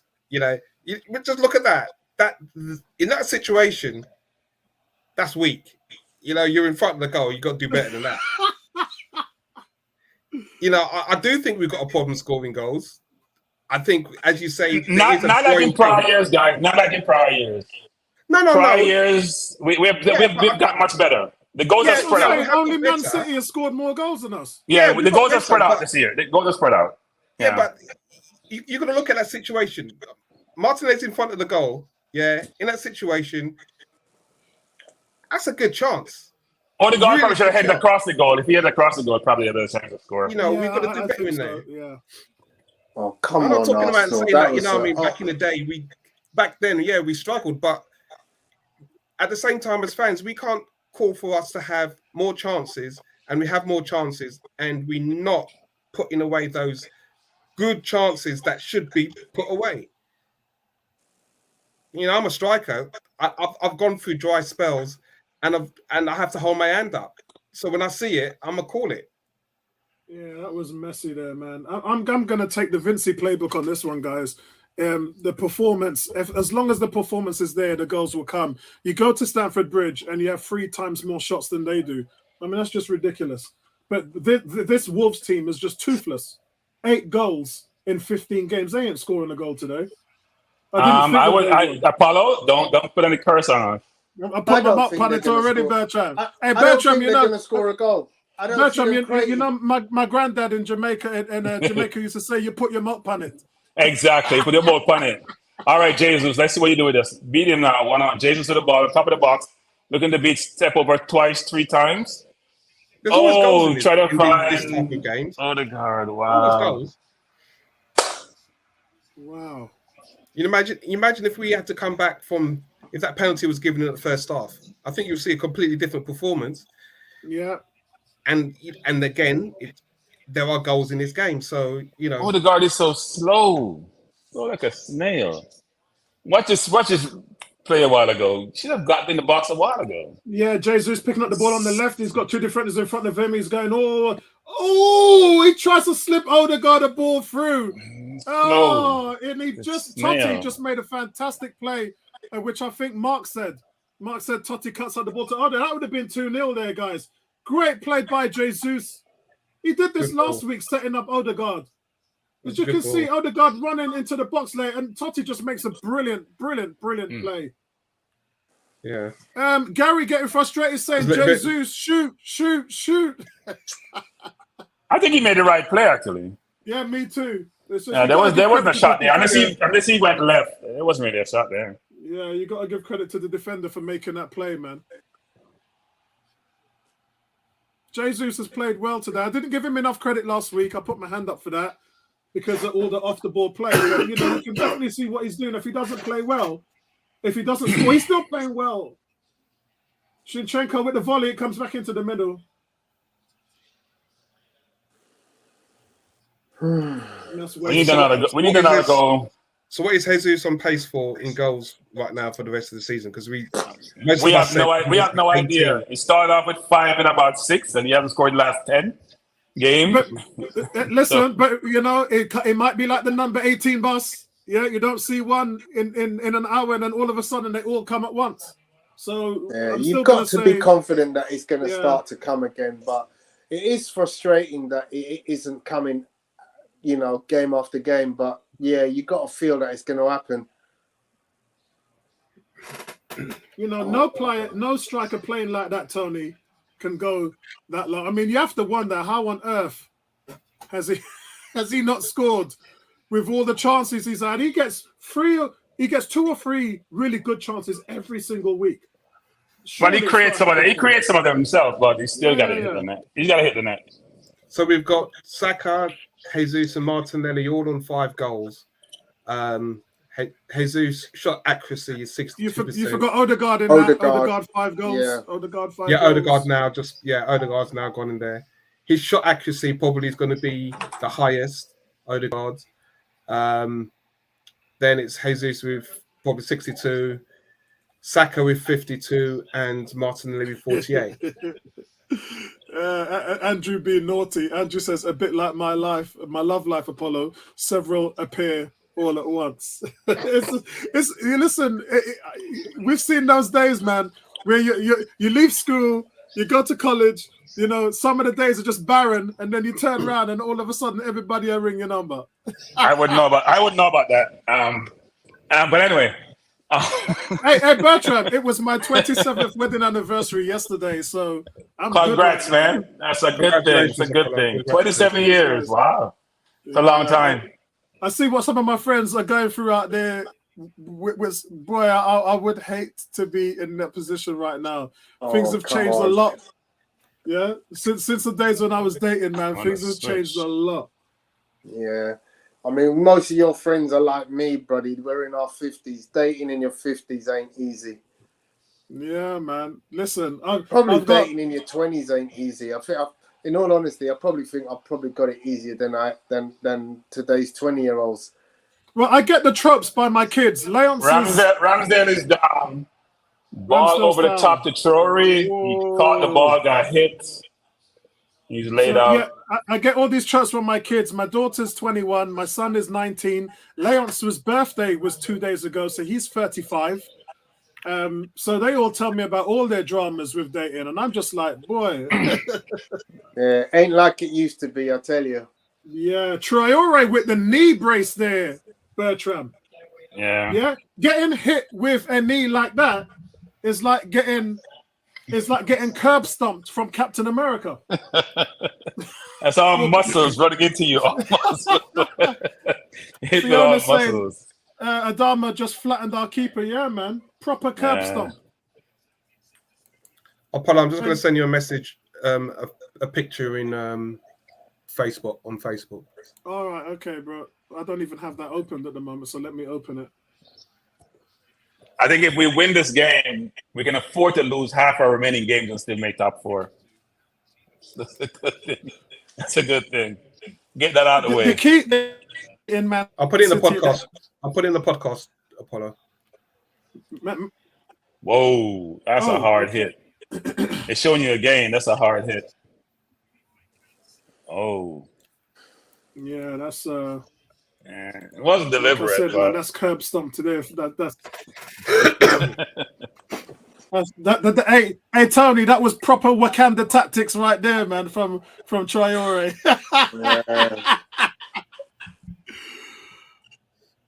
Yeah, it's in there. It's in there. See. All right, my boy Xhaka got 3 goals. You know, the heart of the team. I like to give Apollo a hard time with that. The heart of the team has 3 goals. He has 3 goals. Don't you realize? I've been doing this for. Hey, listen, like Captain America said, I can do this all day, bro. Yeah? Hey, I'm gonna give Apollo a hard time. My boy Xhaka has 3 goals. We have a saying in London, Bertram, water off a duck's ass. I just ignore all of it. My boy Xhaka probably is the MVP for the season. Saliba is for me, mate. No. Xhaka is the MVP. Now Partey is fit and getting a string of games. Remember, Xhaka doesn't miss games, you know, except for today, where he called out sick to go to the World Cup. Apart from today, them guys tagged me in on the website and the forum and everything. You know, it just water off a duck's glass, man. Water off a duck's glass. When you see that chart, you're going to see how many. It will show a lot about who takes our shots and their success rates. It tells a lot about where we are. And there's a player on the bench who. I don't see nobody bully Gabriel. No. Gabriel is having his hands full today with Traore. Just pushing all over the place. Vincey, you know what it is, Vincey? I've been around this road with Walcott, been around this road with Nketiah. You know, we're Arsenal fans, swear blind that these guys ain't talented and they can't do a job. And I'm going this route now with Reece Nelson. We've been talking about Reece Nelson for years. And you always get the same narrative, not good enough, never make it Arsenal, blah, blah, blah, blah, blah.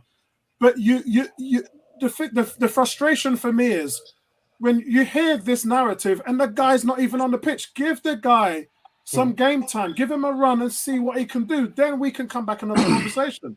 And there's so many times where our fan base just writes players off without even giving them a chance. I think you should put that chart up so they can see what you're talking about, because it's there in the chart. Yeah. Well, no, so let me say this actually, which is I was a big Theo fan, but Theo couldn't play football, but Theo was very effective. I was a big Theo fan because at one point Theo's stats were, in terms of scoring goals, was even better than Ryan Giggs, and Ryan Giggs is a legend. Since he went to Everton and since he went to Southampton, his goal per game average got destroyed. But he was very effective, actually. But Theo wasn't coached really well. Yeah, Theo wasn't coached well. Yeah, could you imagine if he was under someone like a Guardiola or an Arteta? Yeah, he wasn't coached well. Didn't know how to set up players to beat them. Could just run by you. Wasn't coached well. Is that coaching, or is that an inability to take on those kind of concepts? No, I think what happens, Tony, is that when you're so effective so young, you get into bad habits, right? You don't learn to play on the playground. Where the first thing you learn on the playground is to beat a man. That's the first thing you learn. You haven't got those skills, almost innate skills. So you're in a developed program pretty early. You're taught to play a certain way. You're scoring a lot of goals. You don't learn those other attributes you need to be effective. So when you get into certain situations, it doesn't really work out well for you.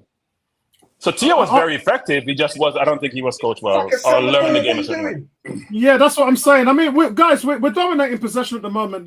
Wolves can't even get the ball right now. They can't even get a hang of the ball. Vincey, do you want to talk us through this chart? No, go. No, you go for it. You were talking there about some of those players who were on the bench, and just look at the stats. Look at the. You might have to reduce it so you can see the slow, Saka. Yeah. Gary, I never could understand. Gary's not a Walcott fan, a Centurion, and the 14th highest goal scorer in Arsenal history. How could you not be a fan of that? It's shocking, Gary. I'm surprised. You look at this. You look at this chart here, and you think, okay, well, Odegaard has Party against Traore. Party wins that all day. Xhaka, he still has 16 shots, and he's one behind. So you can see the way how we are stacked up with who actually takes the majority of the shots. Jesus, Martinelli, and Nketiah whenever he does come on. But again, when you look and you think how many minutes Nketiah does have, there's a disparity within the team as to Odegaard again! My captain! Tony, go to who scored and tell me how much goals he scored. Fiona, big shout out to Fiona coming in with the dagger. Bertram, talk us through it. So it's one of those goals, that Fandango type goals, where defender made a chronic mistake, kicked the ball at Martinelli. Martinelli dribbled the ball outside the box, backheeled to Zinchenko, who crossed the ball in the box. Shot taken by Martinelli, came back out to Odegaard, who slammed it in the corner. Which now makes him the leading goal scorer in the team. Oh, what a shame, Tony. And he didn't have to do much to do it either. Tony, this is where you have done nothing all game except get the ball past you, put it in the net, and you're the hero. You've done nothing all game. There's no way he's man of the match. Tony, guess who's going to be man of the match? Oh. And you see what happened? He was in no different position. It's just quality play. That back heel was brilliant. He was in no different a position in front of goal than that chance where he had with his head, the header. Look what he did this time. But Vince, he came on his left foot. Yeah, that's what he did. Yeah, he came on his left foot. Yeah. Left foot. But that's what I'm saying. In those situations, quality finish. Yeah. Get a goal. That's what it's about. I'm absolutely numbstruck. I've got no words. Hey, Tony, listen, I've jumped on Xhaka's back before and he's gone in and scored goals. And I've just had to put my hands up and say, all right, yeah, my bad. Yeah. So Tony, do what he just said. Tony, set it upon what he said to us previously when we're teasing him about Xhaka. Just take it on the chin, Tony, man. That's all Yeah, you can do. I am. Sure. It's one Victor says, Mr. I'm Stan, happy. there goes the snail. Andrew said, Odegaard is like your mate who lets you do all the work. Oh, come exactly. on, man. Exactly. Oh, that's a low blow. That's a low blow. James says, I have had my doubts with Odegaard recently, but any below par performance are forgiven. Calm personified. Yep. And I think this is Prince. Prince says, what a joy being an Arsenal fan. Yeah, listen, bro. 5 points clear, man. 5 points clear. Mark says, we never noticed Apollo. And that's So Tony, Gary again. are you Gary, sorry, I forgot. Are you going to struggle to give Odegaard a 7 today?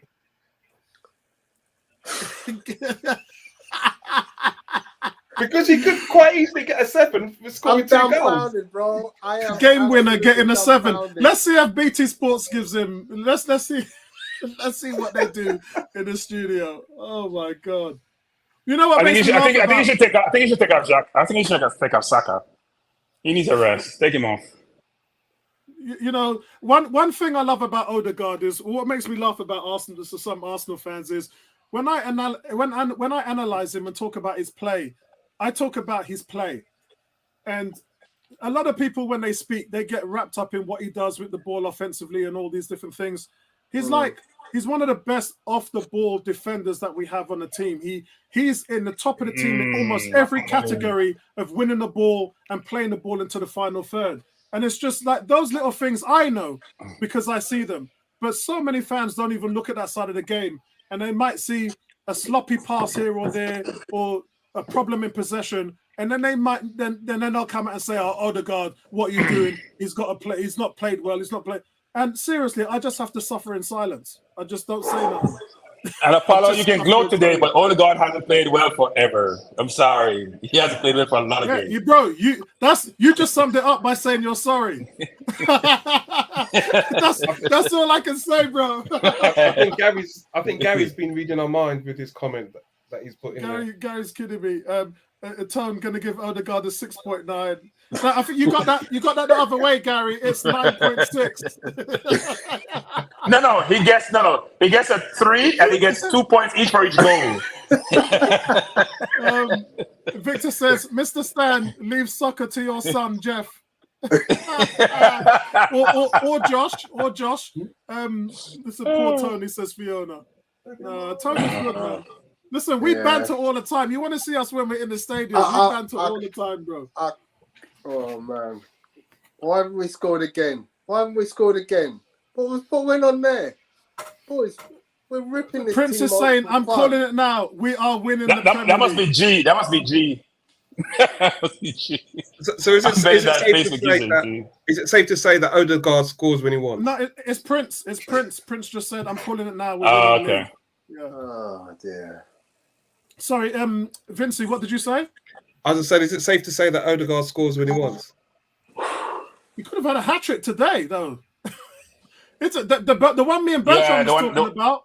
He could have had a hat-trick today. He could have had a hat-trick, yeah. And it is the thing, from a fantasy perspective, the only thing that stopped me putting in Odegaard in my team is I don't think he's going to score consistently. But then when you stop and you think, the guy's a top goal scorer. You know, so he gets opportunities. He gets opportunities for assists, and he's a top goal scorer. So why shouldn't he score more frequently? Because he's not consistent. Nobody at Arsenal is consistent. And that's because what I said to you earlier on, Vincey, this is 15 games together with this team, with the experienced players. Last season, it was the kids all growing together, all sort of transitioning to their manhood. And now you've got the big ballers that's joined the team. And this is what it all looks like now. And this is just the start of it. This is just the start of it coming together. This is, if anything, this is the worst that we're going to be because we're only going to improve and get better. Yeah. That's a frightening, Pep Guardiola made a comment about that 2 weeks ago. He says, if this is what Arsenal's team are doing in their infancy, can you imagine what they're going to look like in the next few years? That's from Pep. But don't forget, we are playing the worst team in the league right now. I don't care who we're playing. Yeah, I don't care. Some of these bottom teams, Tony, are beating these top teams every week. So now, but Wolves are the worst team because Wolves can't score goals. That's been their Achilles heel for the last 4 years. They can't score goals. They can't score, man. They can't score goals. You need to have goal scorers. Even their players like Neto, who are good players, can't score goals. But you know what? They tend to get goals against us, though, don't they? That's even if they used to. They used to. But that was a different Wolves team. They were totally different. Yeah. And they had the newness of the world kicking from outside the box. It's a shame, though, guys. Seriously, I keep talking about this to Tony.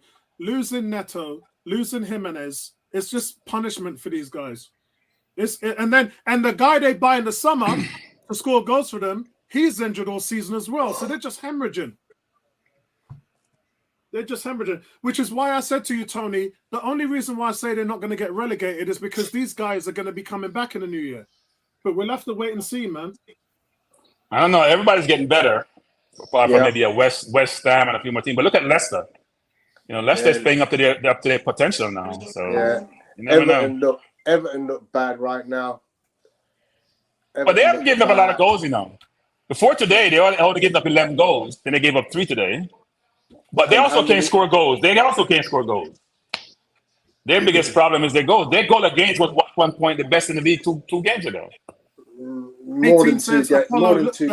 No, Tony, there were 12. The last game, Tony, there were 12 against. I'm not asking you. There were 12 against. It was 2 games ago. It wasn't 2 games ago. Okay, let's put some money on it. Andrew's still going on. Oh, the God is like the sun. Oh, my God. Up. What? Luckily, Traore doesn't have any footballing brain. If he had one, they would have scored. A function, and then when the work is done and gets served his food first. You used to play a while ago. You should play now. G is saying Tielemans looks the part. He's been on fire. Missed Mark the penalty says, today. Is it time for Holding? It's always time for Rob Holding, my friend. It's time for no. It's not always. Don't use the word always. Yeah. It's time for Holdings when you have 5 minutes left and you want to lock it down. Yeah, he's bringing on Nelson. He's bringing on Nelson. Time. No, Nelson's coming on. Praise the Lord. Gary says, did you guys see the Everton player throw his shirt into the crowd after the game? Isn't that what Xhaka did last season? It won't be. It will be throw his shirt into the crowd. They threw it back at him. Yeah. The problem is when Xhaka threw it at the Arsenal fan, they didn't throw it back at him. They kept it. Yesterday on the review show, I said Everton are in free fall. They're not playing good football at all. Andy and I were talking about Calvert-Lewin. I'm saying Calvert-Lewin is so overrated. Whoa, that was close. Wow. Yeah, if Traore had a footballing brain, he'd be a monster. It's like a monster. See, Bertram, in that situation where you're talking about Traore and you're in a box and then you're going to ping across. I know, at 50 miles an hour. Right? At that pace in that situation, it's just like. So here's the difference, Vinci, between him and Fabio Vieira, when Vieira chipped it in the middle of the goal. Yeah. That's the difference. Traore plays the same force, know when to have subtlety and finesse in his game. Doesn't manifest itself at all when he's playing. And that's the thing, when you. That's what they say when you expected goals. In that situation, you got to put them away, and that's poor play by him. He left his man on the ground. You really sound well, Vinci. Mark says, well, Potters nearly pulls off the spectacular. Cam says, Bertram, if he had a brain, he'd be at Barcelona. That's cheeky. I didn't say a brain, I said a footballing brain. I'm not questioning his intellect. I said a footballing brain. There's a big difference, as Apollo just said. I don't want to question the kid's intellect. I don't want to stereotype him. Fans tell it will be to wash it first. Oh my God. Victor says that's why Barca threw him out. Yeah. And then Gary says Traore is a turd. I did get your comment earlier on about Walcott, Gary. So sorry I didn't post that up. I love Walcott, by the way. I was a big Walcott fan. even though he couldn't really play football. But I love the fact that he created havoc when he played because his speed was a differentiator. And he could finish too. Yeah. Put the ball in the net. You can score and you're fast. And the game against Newcastle where he scored 4. Was it 4 that he scored against Newcastle? Yeah. 5, wasn't it? I think it was about 4 he scored that game. He was, it was awesome. Or the game he tore his knee up against Spurs when he didn't score, but he had them running ragged all game. Yeah. Didn't score, but would destroy them. I got one thing to say to you. Daniel Alves from Barcelona, they said to him, and Roberto Carlos, they said, which winger has given you the most problem in your career? They mentioned David Villa from Valencia and all these other players, and then Walcott's name came up. I could not believe it. Yeah, and I remember the time when Arsenal played Barcelona, Walcott came on and just absolutely terrorized them. It's just relentless pace. And that's because remember I was talking about mindset. His mindset was just attack. Once he got the ball, he was the Tasmanian devil, just Speedy Gonzalez. Boom. He only knew one way out to play. And that was just to run at defenses, and we missed that. Why are the changes made as yet? The ball has gone out of bounds? Saka looks like he's ready to go to the World Cup. Yeah, that's handball. That's a good tackle from Odegaard there. And James said, don't change for the last 5 minutes unless someone is injured or knackered. Keep it tight. Yeah, agreed. Because remember, guys, Wolves are the home team here. I did predict 2-0. Tony, you went 2-0 as well, didn't you? Yeah. What is Zinchenko doing? What were you doing, Zinchenko? I'm not sure who I'm going to give my man of the match to. What were you doing, Zinchenko? You're playing with the ball for no reason. Yes, the Crams, they'll cuss him. He's done that before and didn't get dispossessed. I have no idea what he's doing. Look at it. What are you doing? Zinchenko shows why Holding should be on. Guys, remember, this is only Zinchenko's second game back since he's come back from injury. So, Paulo, there's no excuse for that play. No excuse. Yeah, he's short. I said this last week as well. He is short. Is it overconfidence? He's playing with an arrogance, but it's not warranted. People are just bouncing off Traore. The only person that could step up to Traore is Partey. Oh, James has got 3-0. All right, he's got 3-0. Okay. Come on, son. I didn't go by you down the wing. One of my friends, Daniel, today had 2-1 on Brentford to beat Man City at 46-1. Good save, Ramsdale. Good save. I had 2-1. Wow. Yeah, won himself 500 quid today. Good save. Why would you put Brentford to beat? I wouldn't bet my money doing. He's a Brentford fan, isn't it? Like Simon. Oh, okay. That explains it. Must be. They should have won easily today, though. Man City didn't create a lot of chances, and they created quite a bit of easy chances too. So can I say is it the first that a player who gets 6.9 gets man of the match? Well, first of all, Vincent, that depends if you give him a 6.9. But like I said, I think Gary got his numbers the wrong way around. So we're making 3 changes now at 90-minute mark. I love Arteta's changes. Go on, mate. Ramsdale absolutely blasted the hell out of. Of course. I have no idea what he's doing.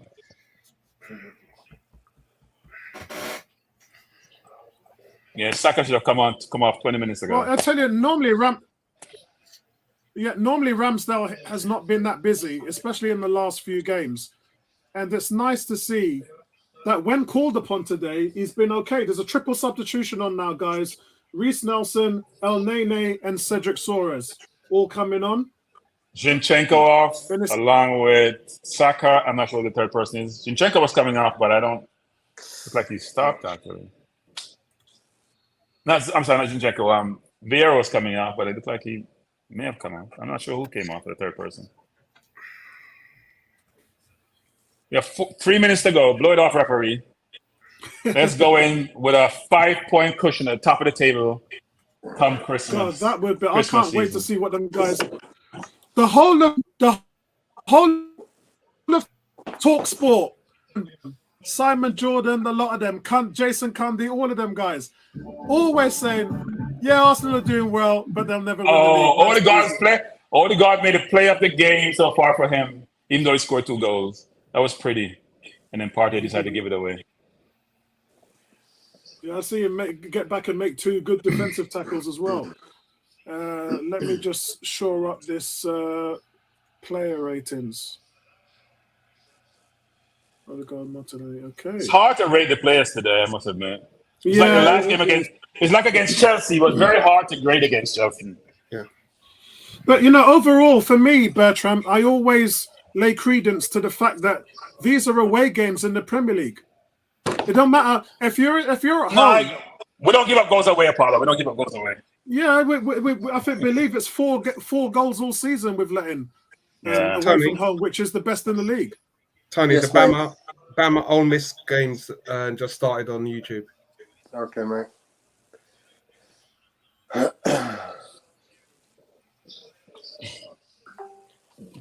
Right, Gonna guys. start Sorry, watching more you college guys in the football. chat. Georgia have got this, mate. Again.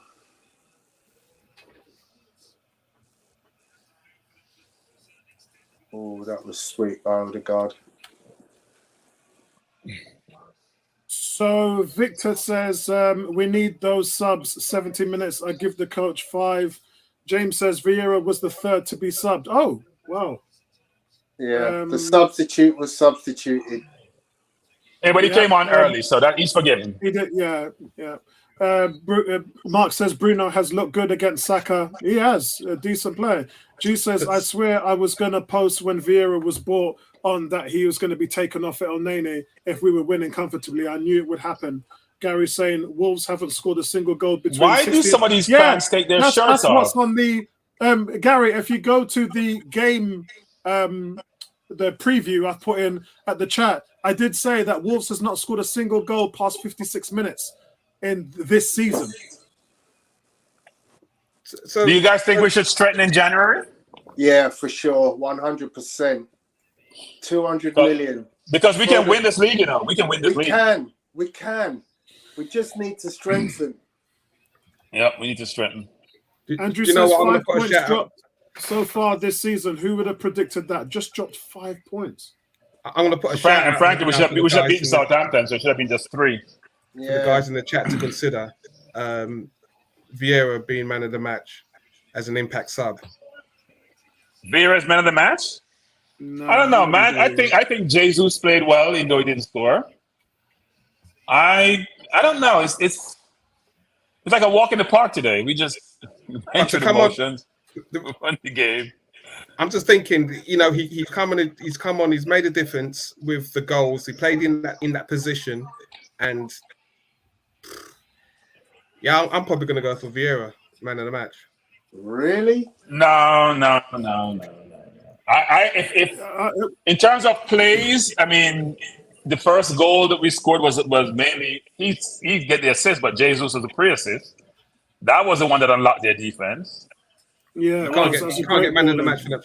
I'm going to give Arteta the man of the match. You can't get man of the match for that. I know. But I can't see a player on the team today. I don't think Odegaard deserved it to score 2 goals. I don't think he deserved it. I'm giving it to Vieira. Apart from his 2 goals, what else did he do? Now that sounds a little bit strange to say that, but it is. Yeah, you guys. This is funny listening to all of this, sitting back here listening to you. Look for every excuse under the sun not to give it to Odegaard. Screw you guys. I'm going for Apollo. Odegaard. He hasn't done anything, Apollo. Okay, Apollo. What's the outstanding play he made in the game? Tell me what he did. Did he control? Was he the conductor today? Did he make good passes? Did he split the defense with 2 passes? Did he tackle anyone? Tony, I'm waiting for you to come in with the who scored, mate. I don't even want to do that today. I know you don't, because it's going to show you that he's got the most points out of everybody. Oh God. Let's have a look. Guys, this is wonderful. We're sitting here in a situation that, quite frankly, not even Tom Aston could have predicted. We are at the point of the World Cup, and Arsenal are 5 points clear. Let me just have a look and see what that looks like. Arsenal are 5 points clear of Manchester City, and they have to play City twice. This is what the league looks like now, guys. It might be a little bit blurry for some of you. Arsenal ahead, 14 played, 37 points. Manchester City, second place, 14 played, 32 points. The joke is that Tottenham and Newcastle in third and fourth have played a game more than Arsenal. But Apollo, that game is against City. I'm not counting that game. But what I'm saying is, Bertram, even if we lost that game, we're still 9 points ahead. Yes. So The thing is, for me, so effectively, let's give City the benefit of the doubt, shall we? Yeah, for intended purposes, let's do that. So let's say all of them are on 15 points. City beats Arsenal. That means City's on 35. Arsenal's on 37. Newcastle and Spurs are still way down there. So where were we last year at this point? Because we lost our first 3 games, 0 goals for 9 against. Where were we last year at this point? Because 3 more points, we avoid relegation, 40 points is need to... we were in 6th place, Bertrand. We were 6 because we went on that at 14 games streak, didn't we? Okay. Yeah. I think from just looking at this table, for me, the one game that I just want to see, I actually want to see Arsenal take the game to Man City. I believe they can perform. We can get something out of it, and that for me is the satisfaction of what is going to be a great season, because we get a result against City. Yeah, I believe we can win this league. I believe we can, but we can. I don't think we should get into the game against City with any fear, because we can cause them problems, just like they can cause us problems. If we're clinical, we're in with a chance. My concern against City is this. So City struggle sometimes when you sit really deep and you can hit them on the corner. We play like how they play. We play high up the field, so Haaland can get behind us. Today, he couldn't get behind Brentford because they were playing too deep. So there was no space between the goalkeeper and the defense, or between the midfield and the defense for him to get into those spaces. When we play them, we're gonna play how we normally play. We don't change our style for anyone. We try to impose ourselves on them. That's my only concern. But we can beat City. We can beat City. But they're a brilliant team. When they're on it, they're a brilliant team.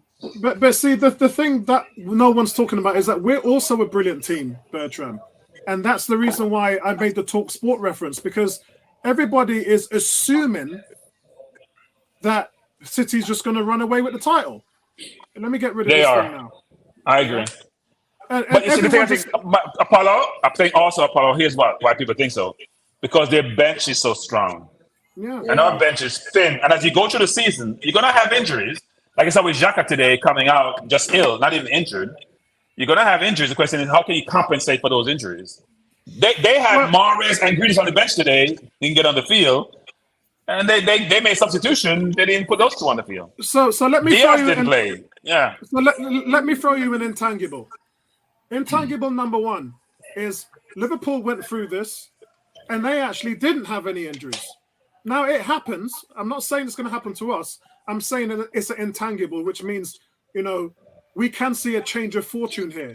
Liverpool managed with a thin squad, no backup to Van Dijk or anything. They were still able to go in there and win the title. The other thing with Man City, which is your first point, is yes, I agree. They've got the best squad. But guess what? You can only play 11. You can't play 15.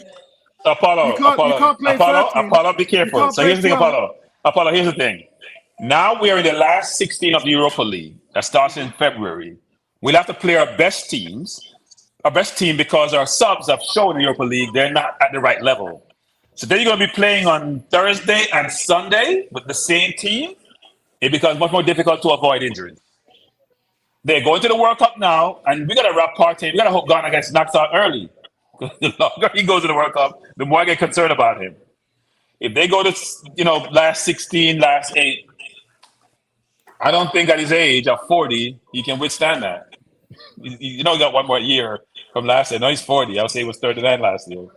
Yeah. He's been a little bit brittle. So we'll see what happens. Hopefully he doesn't get injured because he's the key for our team, actually. Yeah, agreed. Sorry, guys. I'm just trying to finish up the player ratings now. But we're doing really well. We should all be happy as Arsenal fans. that every week we come to watch a game, 90+% of the time we're walking away happy. We've only probably been unhappy and a half for 1.5 games out of 40. We lost to Man U, which we were pretty confident about, and then we drew with Southampton, which City a bogey team because we lost to them last year. But it's been a great season so far. And I got confidence from watching City play today because even though Brentford started different from ours, Brentford should have scored 5 goals. Tony missed 2 sitters today. And City didn't get a lot of chances. So when you pack it in against City and they can't go between the lines and Haaland can get behind, you have a chance to beat them. And we're deadly on the counter, by the way, between Martinelli and Jesus, and to a lesser extent, Saka. So it bodes well for us going forward if we don't get injured. I agree. So who should we buy in the January transfer window? Right. Tielemans and Gakpo. 50 million. No, I don't like neither of those two. I'm not into any of those two. Yeah, Gakpo is sick, man. Gakpo is just so I watched good. him against us twice. He didn't look sick to me. He looked sick. Yeah. Looked like he was either sick or injured. But he didn't look like I like Gakpo, man. He didn't look like a differentiator. And you know what? I said that about Anthony with Man United. I was like, yeah, he's one of those players. And I've been hugely impressed with Anthony in Man United. I've been massively impressed with him. But Anthony has skills, right? He may be a showboat, but he has skills. And he has a good left foot. I don't know if he's going to come back to haunt me by saying this, but I want to see the likes of Nelson and Nketiah get more minutes. I know we think that by going out and buying players is going to change our fortune, but we've got players who have made a difference. I just think they just need more minutes. We can get over. Yeah, go ahead. Sorry, Vinci, go ahead. Yeah, whoever said that Saliba looked on that pass, he didn't look. He didn't glance. I'm sorry. They just showed me replays here. Sorry, Vinci. He didn't glance enough to not to make that pass. But anyway, keep going, Vinci. Sorry. Yeah, it's just in that situation. Yes, it's not wholesale names that we can look and think, okay, yeah, we've got confidence in them, but they've shown that they can produce and they are producing. So this is all part of how Arteta's got Arsenal playing and got the squad believing in themselves. So I just want, in situations where he can make those substitutions and give those youngsters a chance to perform, because I believe they can do it. Yeah, our 6 defenders are very, very good. When I mean 6 defenders, meaning the people who are playing defense on our team and the back line between 4 defenders, Ramsdale and Partey are very good, actually. Very good at their jobs. So then you allow your front players to have a little bit more freedom. Even though Martinelli and Jesus come back and do defend also, those 6 are very good in their individual positions. And Xhaka does a good job of going up and down the field. Right? He's showing us that he has offensive skills, which we didn't know that he possessed. Because he's athletically challenged. It's about what you have up here. He was until he started playing forward. he was until we allowed him some freedom, and he's no longer athletically challenged. When he only had to defend, he looked really poor. Now he's playing as a box-to-box midfielder. He's suddenly, you know what? He's like what's his name? What's his name to play for Man City? His name is slipping me now. What's the African tall athlete to play for Man City? Toure, yeah, Yaya Toure. He's our Yaya Toure. He's back to front, scoring goals. Yeah, he's been brilliant. And always forgiven. So long as we win and you score goals, you can have your history. We'll forgive you and move on. Right, so it's all good. Right, hold on a second, guys. I'm just talking to Ramsdale and Odegaard. World Cup break that's coming up, and also because of that City result earlier today. Every win is very big for us. Away from home, at home, this place is a really tough place to come, and they showed that for 45 minutes. It's a massive win to give us a huge boost going into the break and a little bit of a bumper, but that doesn't mean anything. Things will change over the break. when we have to come back, how we finished it. What was said at half time, Martin? Because that first half in particular, I don't know, felt like a bit of a slog, maybe. Yeah, we played a bit slow. As I said, they defended well with all the players behind the ball. And yeah, we talked about some tactical things in the halftime, and I think we did better the second half. How we played the ball out wide, and how we managed to create some overload there. I think we did better in the second half, and then yeah, we got the goal, so that obviously helps a lot. Do you want to tell us what those tactical things were? Move the ball quicker. That's about it, really. Do you think sometimes when a team's sitting in 5 at the back, you can get almost into training mode kind of thing? And that's probably what we were doing. You know, there was runners in behind that we probably weren't playing because we don't want to keep turning the ball over.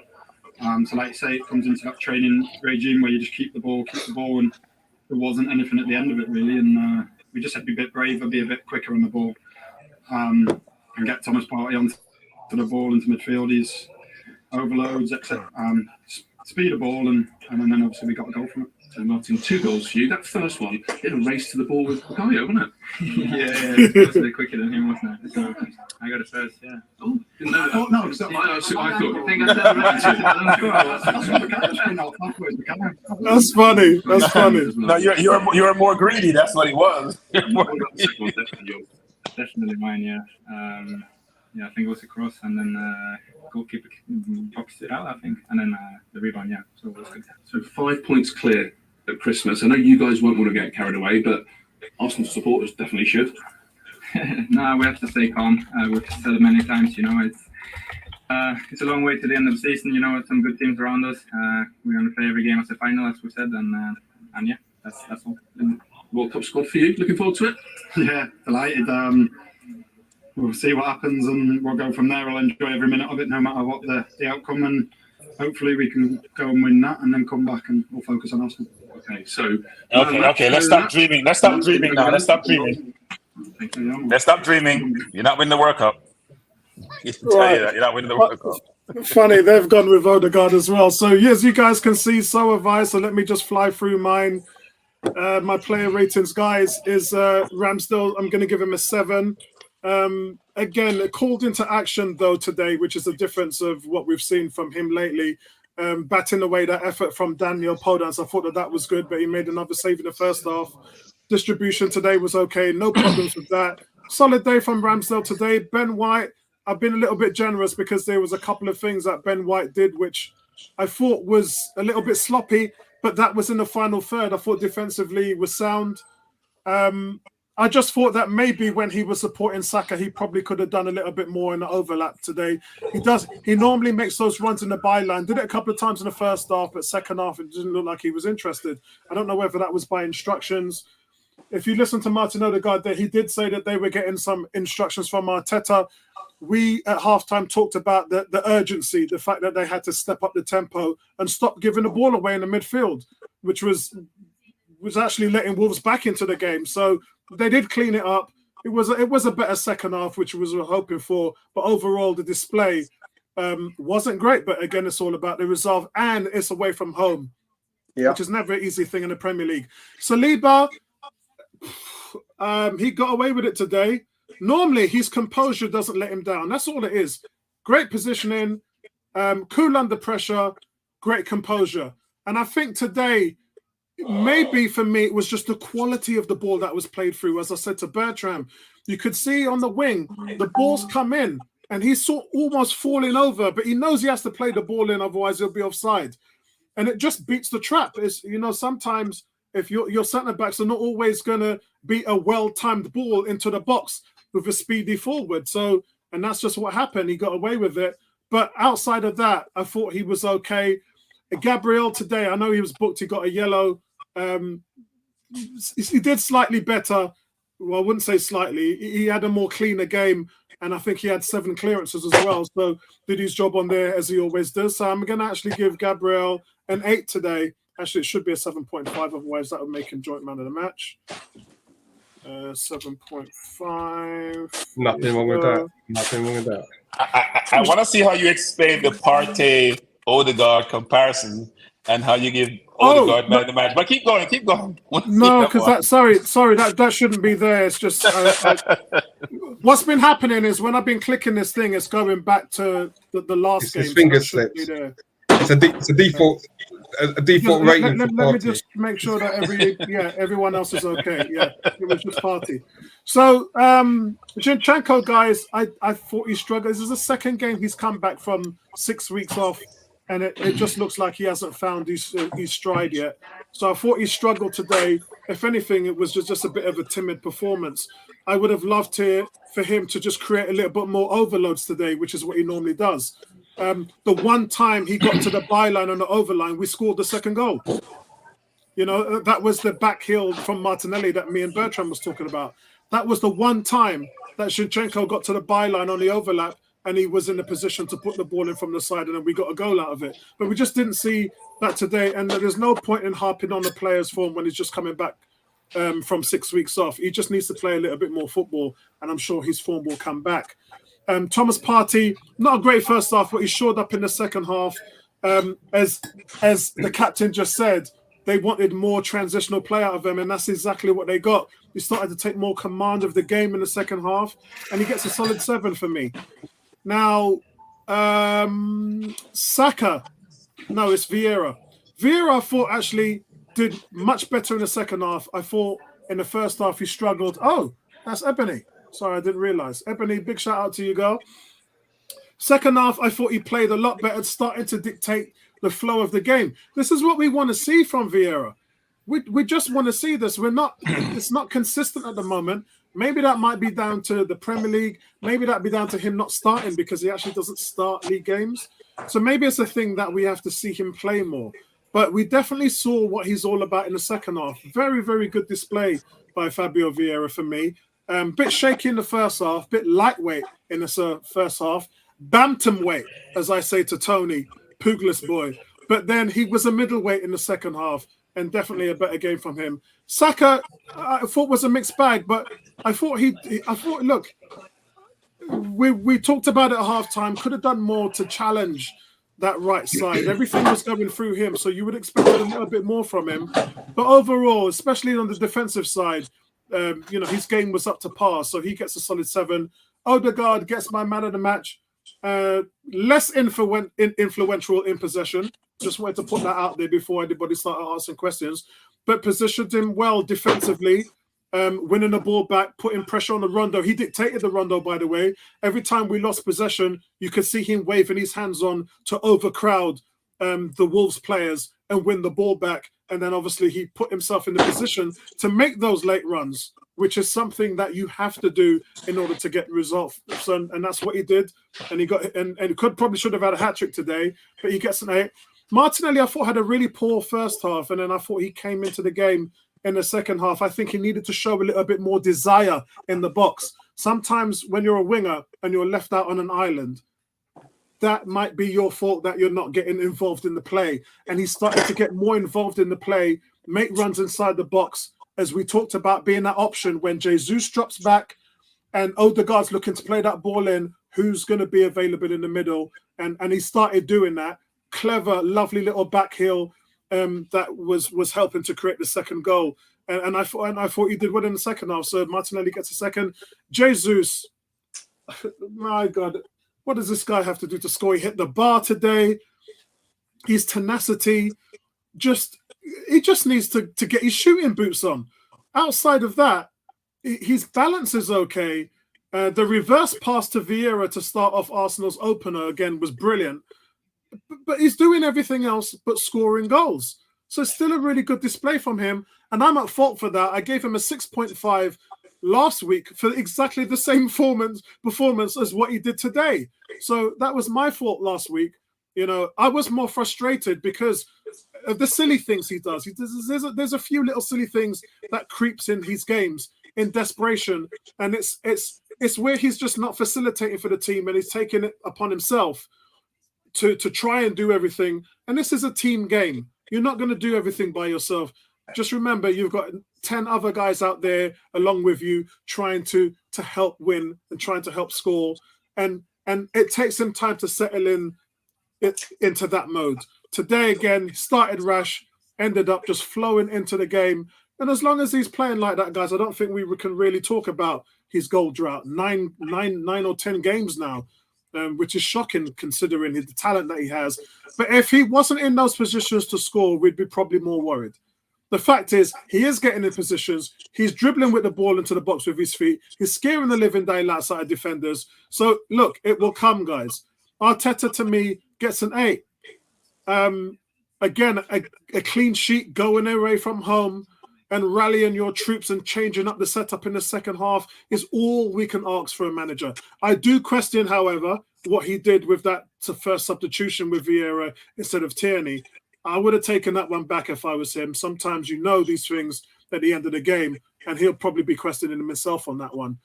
First, before we go to Tony, let's say hello to Ebony. And first of all, how's your day? How's things? And what do you think of the result? Oh, Ebony's frozen. So she's got that Tesco's Wi-Fi there at work. So we have to go, oh, Ebony, you're back. But you're on mute. All right. Better. Yeah, I can hear you unfortunately, now. I was stuck in traffic, so I couldn't get to hear anything or see anything. I know we won 2-0. So I need to go and watch some highlights, some proper highlights, like match of the day. But it's good that Man City lost. It is. And they're lucky because they should have drawn last week. So effectively, Bertram, this should have been a 7-point gap. Yeah, they got lucky. They got lucky last week. Yeah, De Bruyne has become a diver, actually. He dove today for a penalty, and he dove last week and got one. He does last week. Yeah, he does last week. Tony, you got the conch. Okay, so no one's getting less than a 7 in this game. A clean sheet for the defence. You know, we might have huffed and puffed at times. But you know what? We came away with a clean sheet and 2 goals and 3 points. And we are top of the league. I've got to be ecstatic at my team for that. Yeah, we huffed and puffed. But nobody's getting less than a 7. Who gets more than an 8? More than 7? Who gets 8? I'm not going to mess around with half points. I'm just going to go with the people who get an 8.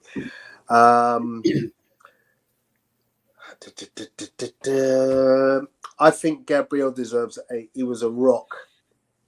He was phenomenal. In nothing passed him. And if you're looking to see who really controlled Traore, look nowhere else but Gabriel.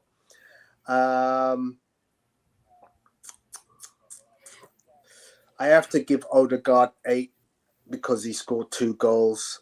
And I have to give Jesus 8 because I think he was just mayhem for the whole game in terms of creating and running people ragged, working hard for the team.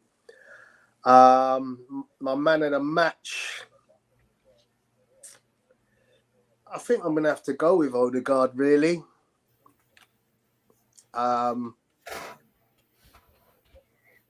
Despite having a very quiet first half and not really being the skipper that I want him to be, he's probably just nicking it ahead of Gabriel. Arteta, yeah, I've got to give him an 8. So that's it. I'm not going to really go overboard on anything. 7s and 8s all round. Vincey, you've been patient and waiting. What's your thoughts? You got the conch. Let's hear your grades or your big ups. I think standout defenders for us, White and Gabriel. I agree with what Tony says. Gabriel really did keep Traore at bay alongside with Partey in those situations in defence. I think Gabriel deserves an 8. White probably 7.5. Saliba, I'll probably go with a 7. I agree with Tony. No one gets less than a 7. Ramsdale pulled out some good saves when needed, and Zinchenko gets a 7. For me, I'm actually going to give Partey a 7.5 because I think he, as I say, the first half was a bit up and down, but second half he really did put his body in positions where we needed him, and he used the ball wisely. He wasn't up and down as what I would have probably liked, but he played a conservative game in that regards. I'm going to give Vieira an 8. The reason why I'm going to give Vieira an 8 is to come in so early in the game after playing so, in my opinion, so poorly against Brighton. It's a big game for him. So he really had to find his feet. But the good thing is he had enough minutes to find his feet. And, you know, in the second half, you started to see a Vieira that we associate with from his YouTube and what he's shown in glimpses before. So his play, I think, helped us to win the game. Yes, Odegaard scored 2 goals, and others will give him the plaudits. But for large portions of that game, for me, Odegaard was missing, and he slowed down our play. So Vieira gets an 8. Saka gets a 7. I think it was a quiet game for Saka for me today. Odegaard, he gets a 7.5 with those 2 goals. Martinelli, I give him a 7. Jesus, he was a menace all game. Yes, it's frustrating that your striker is not scoring goals, but he provided a nice assist today. And if he wasn't in that menacing mood, again, we probably wouldn't have got over the line in the way how he did. So he will probably get an 8 for me, alongside Vieira, but Vieira will get an 8 point, the man of the match, based on, you know, coming in cold and putting in that performance that he did, got us over the line. And I'll agree with Arteta getting an 8. Yes, we can think and say, okay, he probably could have put in Tierney, moves Zinchenko inside there.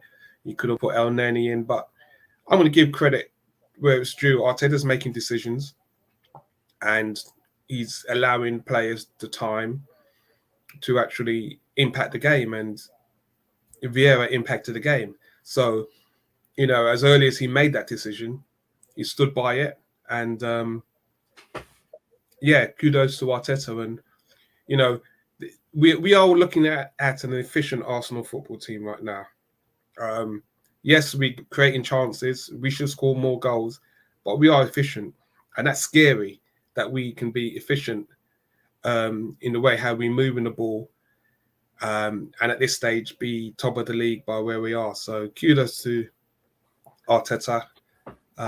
Big up the panel, big up the family in the chat, because it's been a fun, entertaining watch, and we got the result. So respect. So before we go to Bertrand, I'll just cover off a very strange stat now. Martin Odegaard leads the team in scoring with the same amount of goals this season as Salah, Callum Wilson, and Wilfred Zaha. And he also averages, hear this, guys, better goals per minute than those players. 180 goals per minute for him. Zaha, 192. Salah, 206. Wilson, 186. So Odegaard, I mean, I've always talked about him over the previous year to say that I know he can do that. People miss this with Mesut Ozil as well. Ozil used to get double-digit goals. It wasn't the assists. They used to give you a balance. So did Aaron Ramsey. So did Santi Cazorla. So when we talk about creative players, yes, we know how much he creates. It's been talked about all the time. But where's the goals? And so far, we're seeing that. We're seeing he's on course now to score double digits this season, which is tremendous when you consider how well Saka and Smith Rowe played last season when they scored 10 and 11 respectively. So coming to the guys before I go to Bertram, Andrew says actually Arsenal had 3 points. Arsenal actually had more points, 3, So we got 3 more points than we did with this year with the invincible season. That's not surprising considering this is our best start to the season. Andrew says again, Man City have scored 7 more than Arsenal and conceded 3 more. It's our defense, mate. That's where the big thing is. We talked about it. This is now 9. Is it 9 games? No, it's 8 games away from home, and we've only let in 4 goals. That's ridiculous. That's ridiculous. Away from home. If we continue that up, then we're going to have a very good new year. How many clean sheets as well this season? I must be getting up there now because we've had so many nil games as well. That's a good question. I know we've got 5 clean away sheets. I'm not sure. Home is a problem. I think we only got our first clean sheet at home against Forest in a 5-0. We kept letting goals in at home. So the glory really has been away from home as far as clean sheets goes. This is who is this? This is Final Thoughts. It must be Mark. Says if Arsenal are as good in terms of points for the next 14 games, we will be top of the league even if City wins every game. Agreed. G says Mark showing Wolves showing heart, but the same problem they had all match with their strikers injured. Shit. Not even with Zinchenko and Saliba gifting them. Yeah, they did gift them a couple of times. Things they found. They had clear chances and they still couldn't finish. G says Nelson waited on the sideline for 8 minutes and still didn't. Yeah, that was frustrating. Cam saying teams always give City more time because they respect them too much. Zinchenko needs to get used to that. Yes, a good point. He's used to playing. Yeah, that's a good point. Yep, I'd take that on board. Cam says these guys are giving everything, and so is the manager.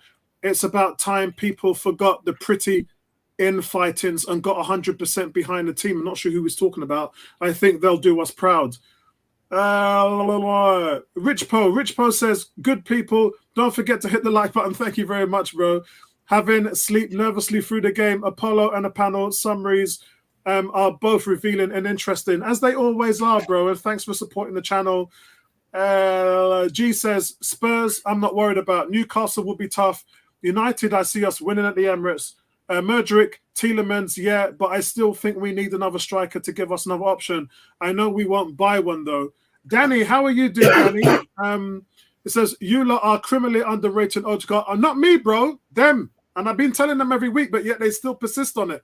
It says, you can still underrate Odegaard's performance, man. He is amazing today, at least a 9.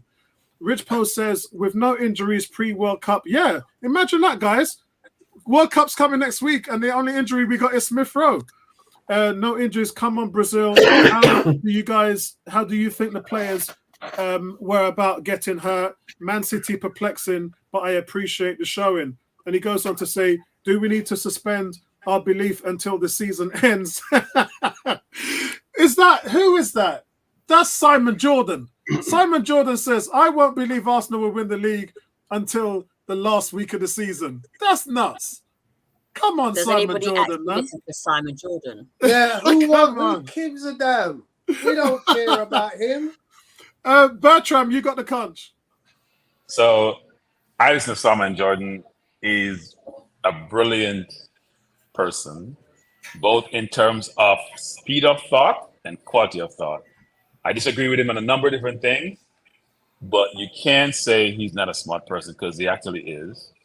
And he said, and I disagree with him a bunch of stuff he says, especially when it comes to things like race, institutional racism. But I think he's a brilliant person. Except when he has inferiority complex when it comes to PE person. That's another story.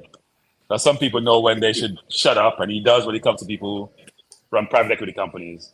So here's my view. Because when we give grades, sometimes I smile.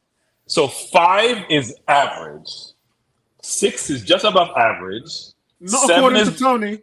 Wait. 7 is very good.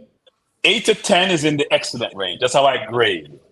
So if you tell me somebody had a slow day or an okay day, I'm not giving you more than a 5. I'm sorry, because you don't deserve more than a 5. That's what you have. Now, our team, when I look at this game and assess the game, some of the parts doesn't equal the whole. So I give the team an 8 for its performance. But if I add up an average of the individual scores I'm giving, it doesn't marry, which is interesting because I think a lot has to do with our defense. and how we shorten the field and how we dominate possession versus individuals differentiating their capabilities. So here, when I look at it, Ramsdale, I'm going to give us 7.5. He made a few very good saves, actually, and was very aggressive getting to the ball, especially given how we know Traore has the speed to get behind our defense. Even though I think Gabriel was good. I give White a 6. I think he struggled towards some parts of the game, but because Wolves doesn't finish what they start, he didn't have to pay for it. I gave Saliba 6.5 like you did. I thought he had an up and down game. He got lucky in the first half with that tackle, that bad back pass he made, which they probably should have done better with.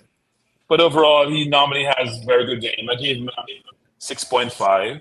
I gave Gabriel an 8.5. I thought he was, Traore is a very difficult player to play against, even though I say he doesn't have a footballing brain.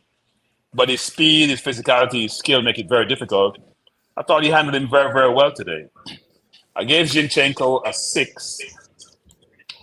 He has done this more than we're lucky sometimes when we play certain teams. We make certain very obvious mistakes, like Gabriel made today. We don't pay for it. He made one today. We got dispossessed, but he shouldn't get dispossessed because he was being lazy or arrogant. Didn't pay for it. And throughout the game, he was up and down. I gave him a 6. I gave Partey also a 7, like you did, Apollo. I gave Vieira a 7. I thought he struggled when he first came on. I thought the assist was brilliant. It was probably more the play of Jesus than anything else. But I thought he did very good. I gave Odegaard a 7. And if he didn't score the 2 goals, I would have gave him a 4.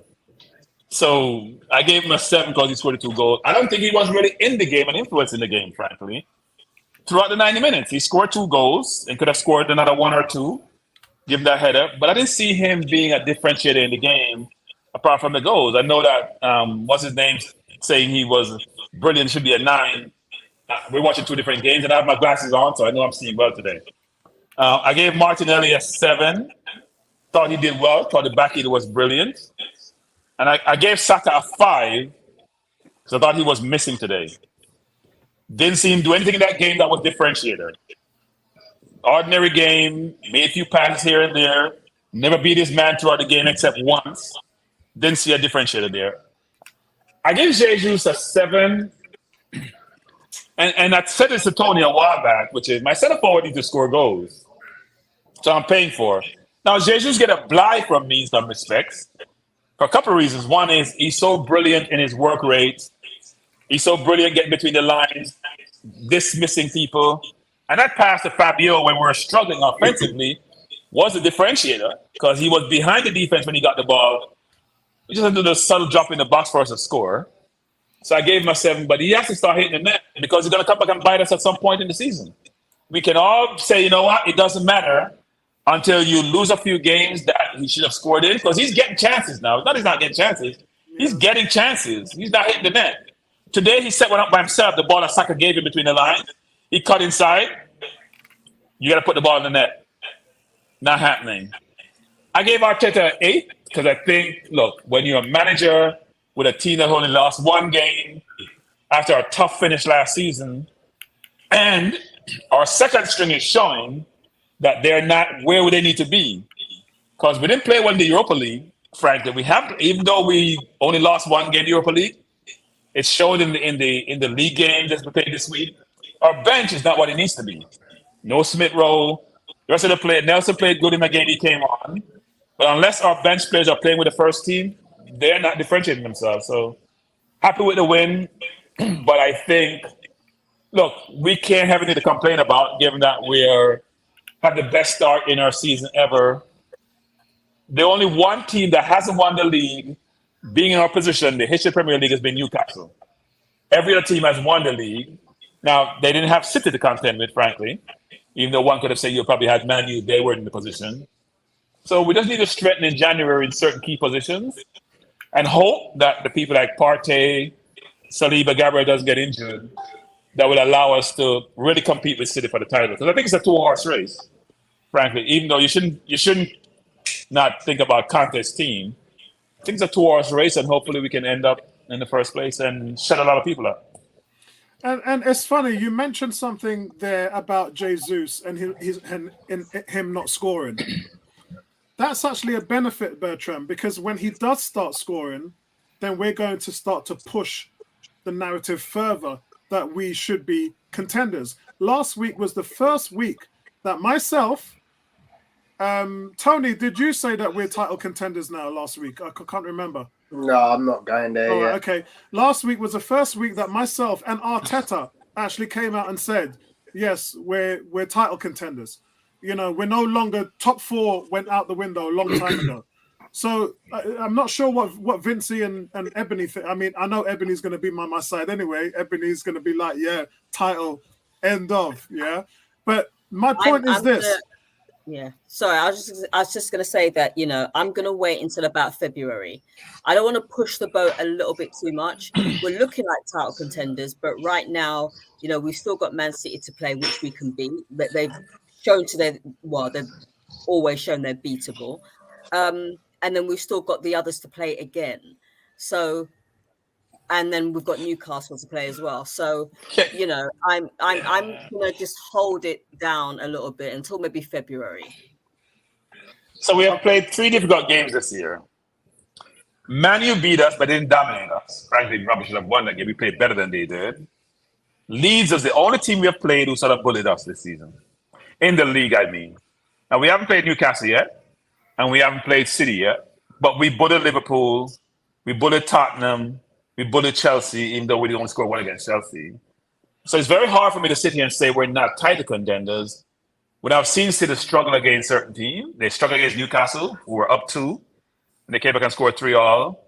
They struggled against Brentford today, which have scored more than the 2 they scored. They won last week with 10 men, even though they got a dubious penalty to allow that. Then the game before, De Bruyne scored a worldie. So it's not like they're playing as if they're unbeatable. And look, we all got to remember, Leicester won the league. They didn't have any injuries. They didn't have a lot of great name players. And Mahrez and Kante made a name from that season. And we have players who are quality in our team. We just need to make sure we have some people on the bench who can supplement and be in a position to replace those players if they get injured. But the way these players are playing, we're playing dominant football. We go into games now not worrying, when normally we go into games concerned about what the outcome is going to be. Go ahead, Vincey. I think I put out a poll. I think I put a question on Facebook about 3 weeks ago saying that, and it was an agenda-driven poll saying that we can win the league.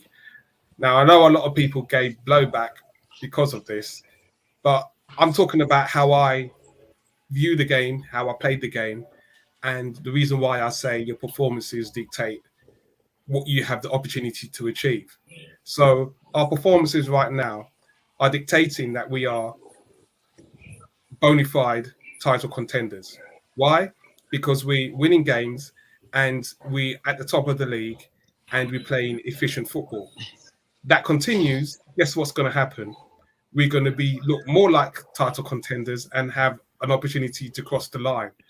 I think at times we naturally want to put the brakes on thinking that we're going to be title contenders because of actually we don't want to bring the pressure and anxiety that comes with it.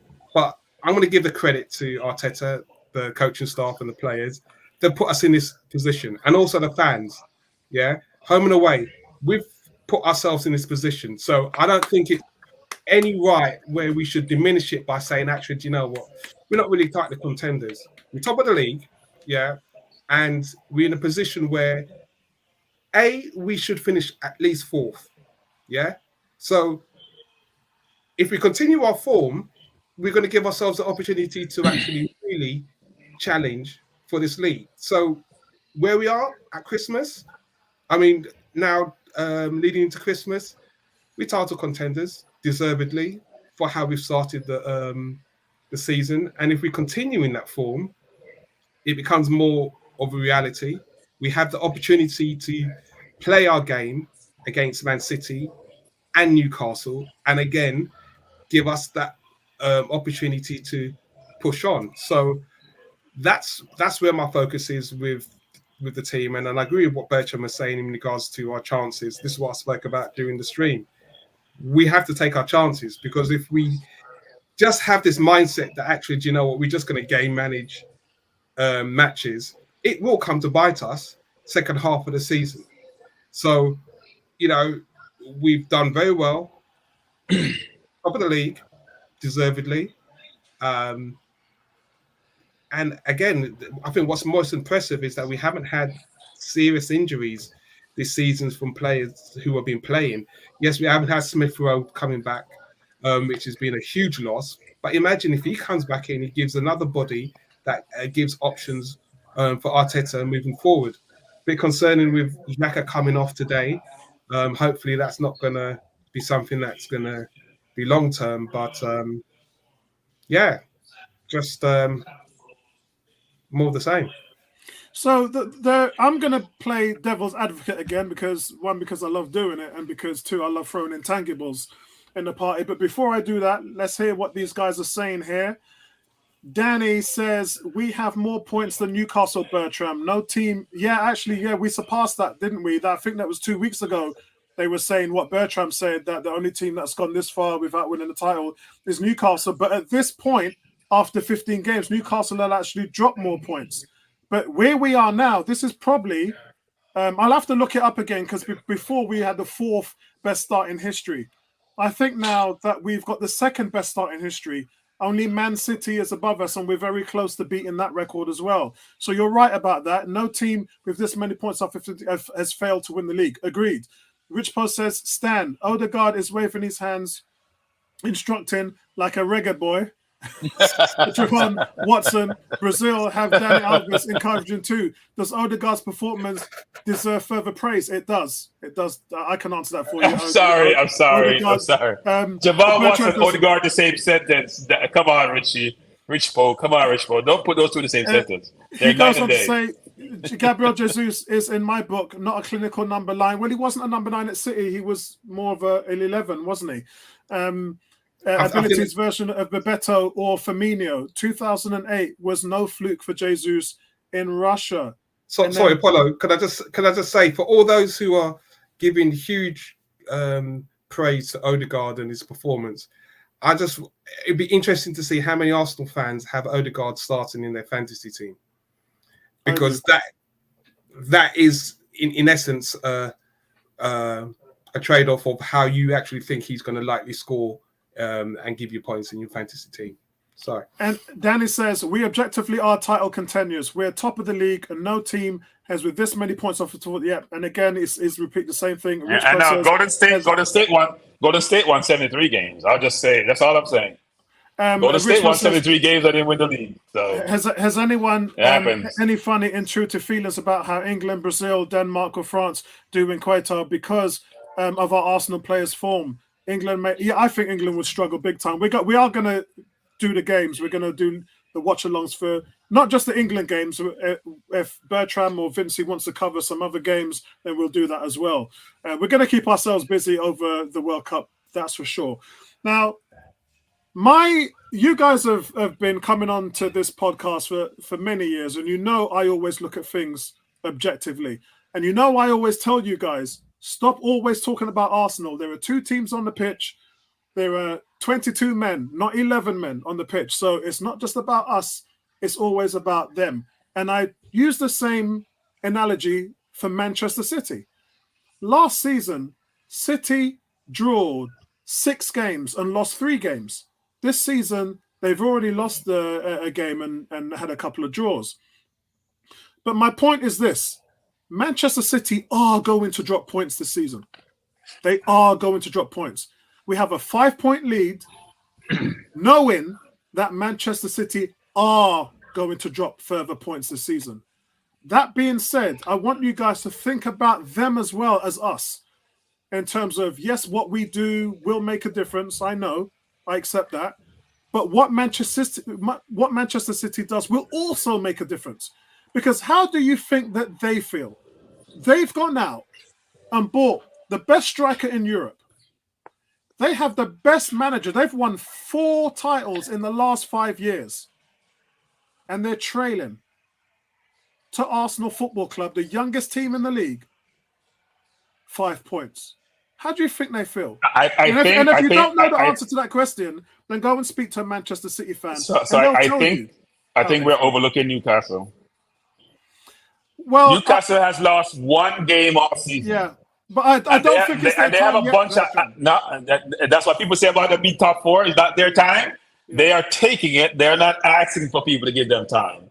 Look at their defense. They have 3 monsters and a very good right back in their defense. Look at their defense. I think They have they'll some make top monsters 4, but I back don't there, think some they'll win the athletic league. monsters. Botman, they have some athletic monsters in their defense. Their midfield is solid, core adults. St. Maximum and Isak aren't even playing, and they're winning with ease. So I don't want us to overlook Newcastle and thinking, you know what, Shelby used to be a starter. St. Maximum was a starter. Isak came in and started. Wilson did start today, and they're still winning with ease. And And they're Bertram, adults. can I They ask you play like something? adults. Yeah. Bertram, what was the score when they played Manchester City? 3-3. Yep. And they should have won the game too, in my opinion. They should have won the game. Yep. St. Maximum had 2 assists. He was killing them. And he hasn't played in a while, and they're still winning. Because Almiron scored his finest scoring boost. So the point I'm trying to make is this: is that people say it's a 2-horse race, and it's too early for Newcastle because they haven't started spending that. How many billions they have to spend? I think we got to take them seriously because they have no European league to play in, right? They don't have the same situation like we do. They have a very decent bench. It's not the best, but they have a decent bench. They have people who can individually, like Guimaraes and St. Maximin and Wilson, do damage, and Isak. If you match them up 1-for-1 with our team, they can compete. They can, but me personally, I just think winning the title this season is too early for them. Top 4, definitely. I'm not saying that. I said that a month ago, but I just Apollo, think where were they 8 games ago in the league? Where were they? They were way down there, drawing every game. They've won 5 in a row. They look solid. They don't give up chances. They look solid. Yeah, I mean, they're 7 points behind Arsenal and played 1 more game. Yeah, but they've drawn a lot of games. That's the thing. But they've drawn like 5 games, right? And Arsenal don't draw games. That's what I'm saying. Arsenal have drawn 1 game in the last 30 matches. This is why I just said to you guys that Man City. Oh, damn, I forgot. I got to run, guys. I got to jump on another stream. I've been beckoned. No problem, bro. Thanks for joining us today, man. Great to see you guys. Great talk. It's great to be an Arsenal fan. That's all I'll say. Great to be an Arsenal fan. All right, Go take care. Giants! Go Giants! Yes. Shouldn't forget that. Go Giants. Yes, definitely. Go Finns. And I say lowly, go Miami. I say it very low. Go Jazz. Go Jazz. All right, bye, guys. All right, Bertram. Yeah, so guys, that's the reason why it's important for you to see what Manchester City are doing. Yes, talk about Arsenal, give your opinion on Arsenal, give your opinion on whether they can win the league or not, but understand that Manchester City have to deal with the fact that they're going to drop points, A, the fact that Arsenal are taking a fight to them, B, which, we saw what happened with Liverpool last season. And I always talk about what happened. And I said, Liverpool need to beat Manchester City if they're going to win the league. And they didn't. They went up there, they drawed 1-1. And then City won the league by a point. And it is a lot to do with other games as well. But they got to a point where every single week, those two teams are winning. That's why I was saying it came down to that game, because Liverpool and Man City were matching in the last 9 games, guys. Go and watch go look at the scores. In the last 9 games, those guys won every single game. And for me, what happened to Liverpool last season and in the Champions League is a result of where they are. They're burnt out. I told Tony this last week. They're burnt out because they put in everything. They put $1 billion on red and it came out black. So for me, Manchester City, believe me, guys, trust me, do what I told you to do. Go and speak to your Man City friend and say to them, what do you think of the title race this season? And watch what they say. They're concerned. I just make a point as well. Do you remember 1995 when Newcastle were 12 points ahead of Manchester United and they could have won the league? So that's an example of a team being in a prime position of having points when they could have won it, and they let that 12-point lead slip. Yeah, I think the biggest difference between that is Mikel Arteta. That's the difference. Okay. He's just got these guys singing. What I mean by that is, and I'll explain it clearly because there's context behind it. Arteta went up to Anfield and lost his rag. And the team, after 44 minutes of a really good display, they ended up losing 4-0. Ever since that's happened, I haven't seen him do the same. I haven't seen him do that again. He's never won up to manager's face. He's just held it down. He screams like hell at his players, though. But when it comes to losing his rag, he ain't done that. And he has been composed and he's been on it when it comes to setting his guy. Preparation is everything, guys. Whether it's sports, whether it's the business world, preparation is everything. And he's got these guys singing. And it all starts from the top. And for me, that's where Kevin Keegan lost it. He lost his rag. He was ranting and screaming on television and in front of the microphone. And Alex Ferguson just fed off it. Just that was energy that he just fed off. And I think that the reason why we won't do that is because of Arteta. Now, look, we could go to the World Cup and 5 of our players come back injured. You know, we don't know. But what I am saying is, Mikel Arteta, he ain't finished. He might have changed some hearts and souls, but this guy is a machine. When he wakes up in the morning to when he goes to sleep, he has one thought on his mind, and that is winning a title and getting this team ready to play. And he's always said every week, let's take it one game at a time. Could I just ask? I know we're talking about saying if Arsenal actually win, but can you actually get yourself to the point of actually thinking Arsenal do win this league and this season, and what it actually means in the capacity of what Arteta is actually doing, and this squad has actually gone out and won the league when probably a year ago 95 of us didn't even think that some of these players weren't good enough to actually play for the club. But we're actually in the middle of a league run where our dreams can actually come true. So just imagine, just for this moment, just really think what it actually would mean that this season, after what happened last season, we went out and win the league. So for me, and I'll let them guys come in anytime they want to because I've talked enough. But for me, it's, you know, being humble is something that everybody has a challenge with. And I think what happened last year, and this is me talking to Sharon, this is me talking to Piers and all the guys at Amazon Prime, being a part of all that last season. It really changed them.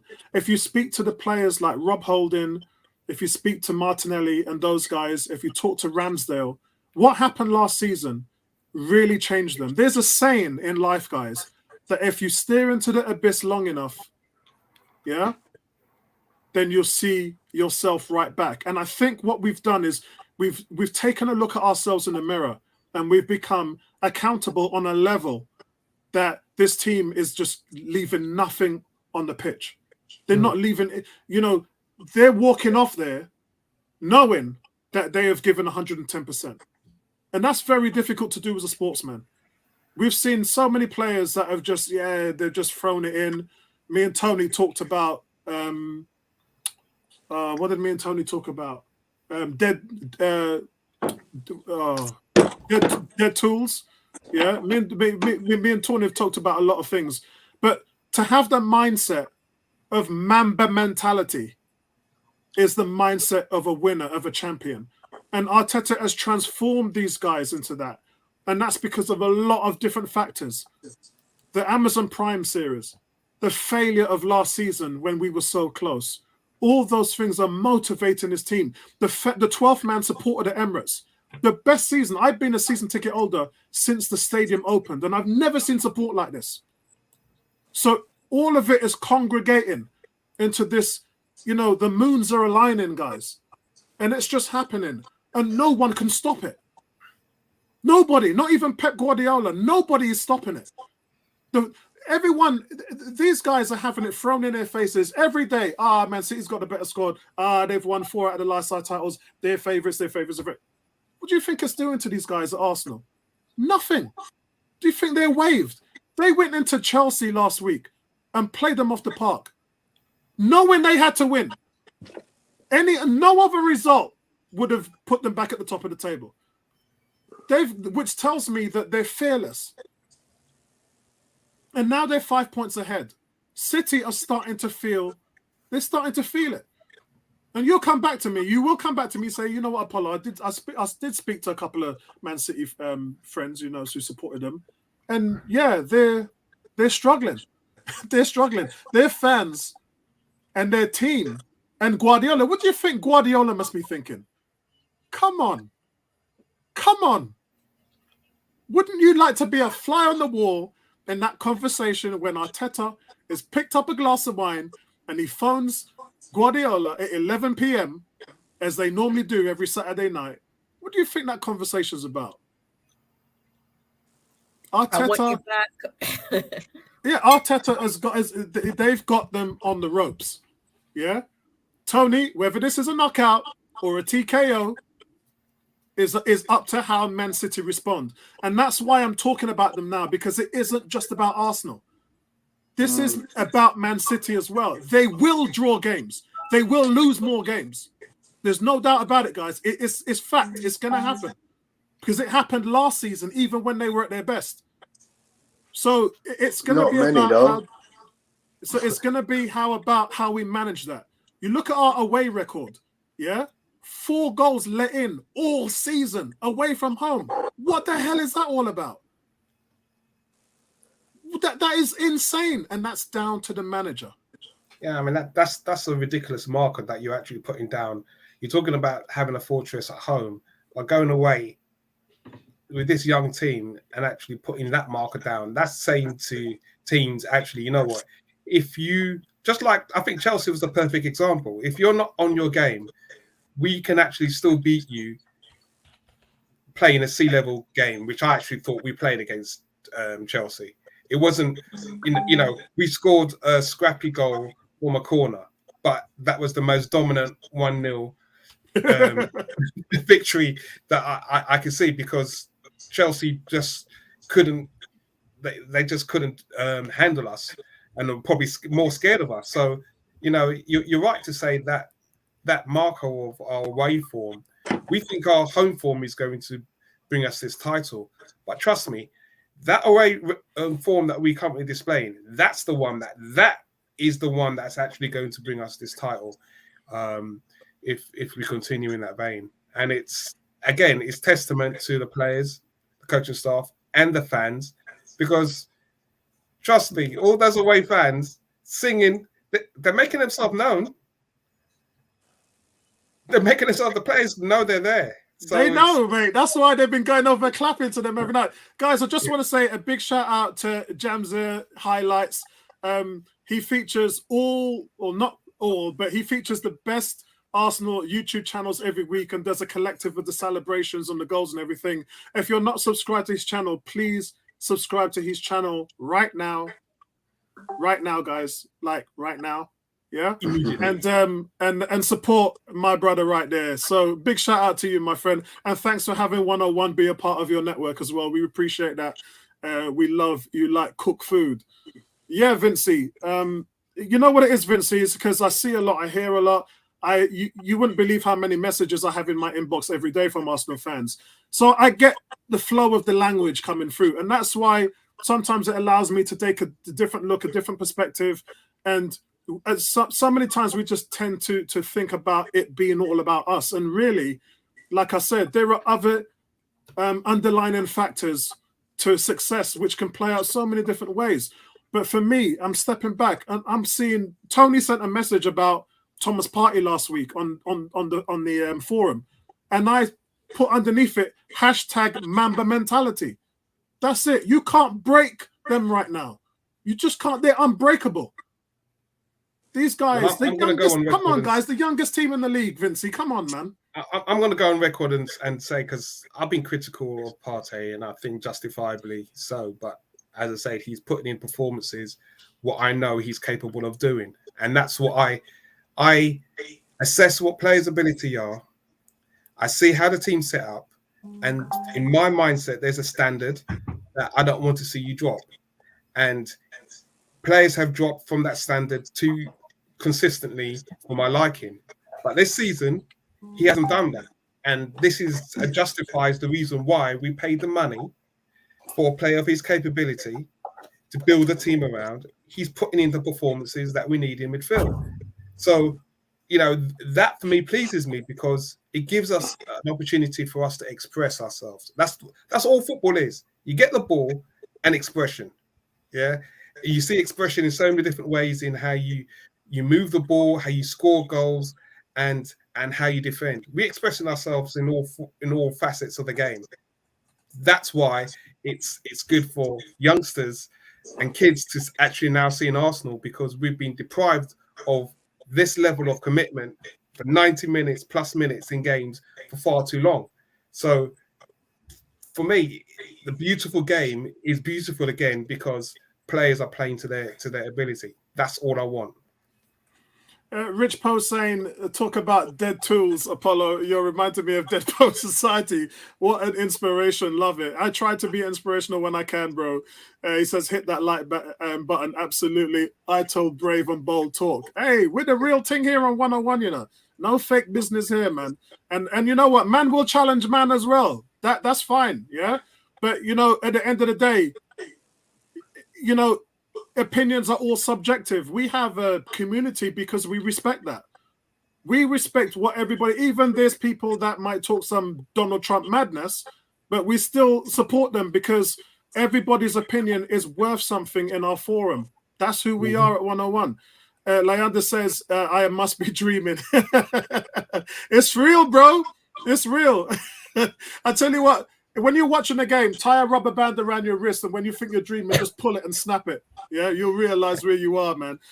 Cam says, I wasn't worried even in the first half when we were struggling. Wolves were showing their counter-attacking capabilities. With that sort of team right now, we'll always find a way. And this is the thing, it was the halftime adjustments that did it as well. Tony, you've been a bit quiet. What's going on? No, I'm just listening in. I mean, I've said my piece, to be honest. But you must be loving it, Tony, man. 5 points clear before the World Cup. Yeah, I mean, you know, it's a shame that the World Cup's come when it's come. It's, you know, it's a blessing and a curse because I kind of feel like, you know, I'm glad for the break for some of our players. Yeah. But at the same time, I like that momentum that we've built. You know, we've now got to go and not watch club football for, you know, nearly 2 months. Yeah. You know, and I enjoy club football. I prefer watching Arsenal to watching international football. So exactly. You know, we'll get on the Brazil bandwagon, but you know, let's be honest, can't wait to see Arsenal get back and hopefully have all our players back and hopefully you know, start something up again December 26th. Yeah, James. Yeah, I will timestamp. We're about to sign off now, so I will timestamp it. I've been trying to do that every week to make it easier for you to get our goal celebrations and stuff. So I'll definitely do that as I sign off. Rich Post says, Cam, it may be a case of if it ain't broke. Arteta and the team, Brazil too. No, Gab Jesus' strength and weaknesses. His work rate is inspiring. Yeah, when I looked at it, he started 7 out of the last 9 games for Brazil. So they definitely look at him as an important piece of the puzzle. I just want him to go there and wreck shop and then come back to Arsenal with all of that. You know, I want him to score, create, and just go crazy. And but they're going to need some rest. That's the problem. The question for Arteta is, how do you give these guys rest? Because they come back and the Christmas period is just nuts. It's like what, 4 games in... Is it 11 days or something? It's nuts. It's just ridiculous, which it always is around Boxing Day and all that stuff. All right, guys, closing comments. Let's get your closing comments up. Tony, did you just have your comments or you want to say some more? Yeah, no, I mean, you know, look, we'll be doing a Friday night show this weekend to finish off the 14 weeks of the season so far. So, guys, if you can tune in on Friday, I'll be with Andy and Neil and Drew and anyone else who wants to turn up, and we'll sort of review the season so far. It should be an interesting one. Last night's show was quite interesting. If you haven't watched it, go look on there. It is on the channel. But yeah, we'll reconvene as I said, in December.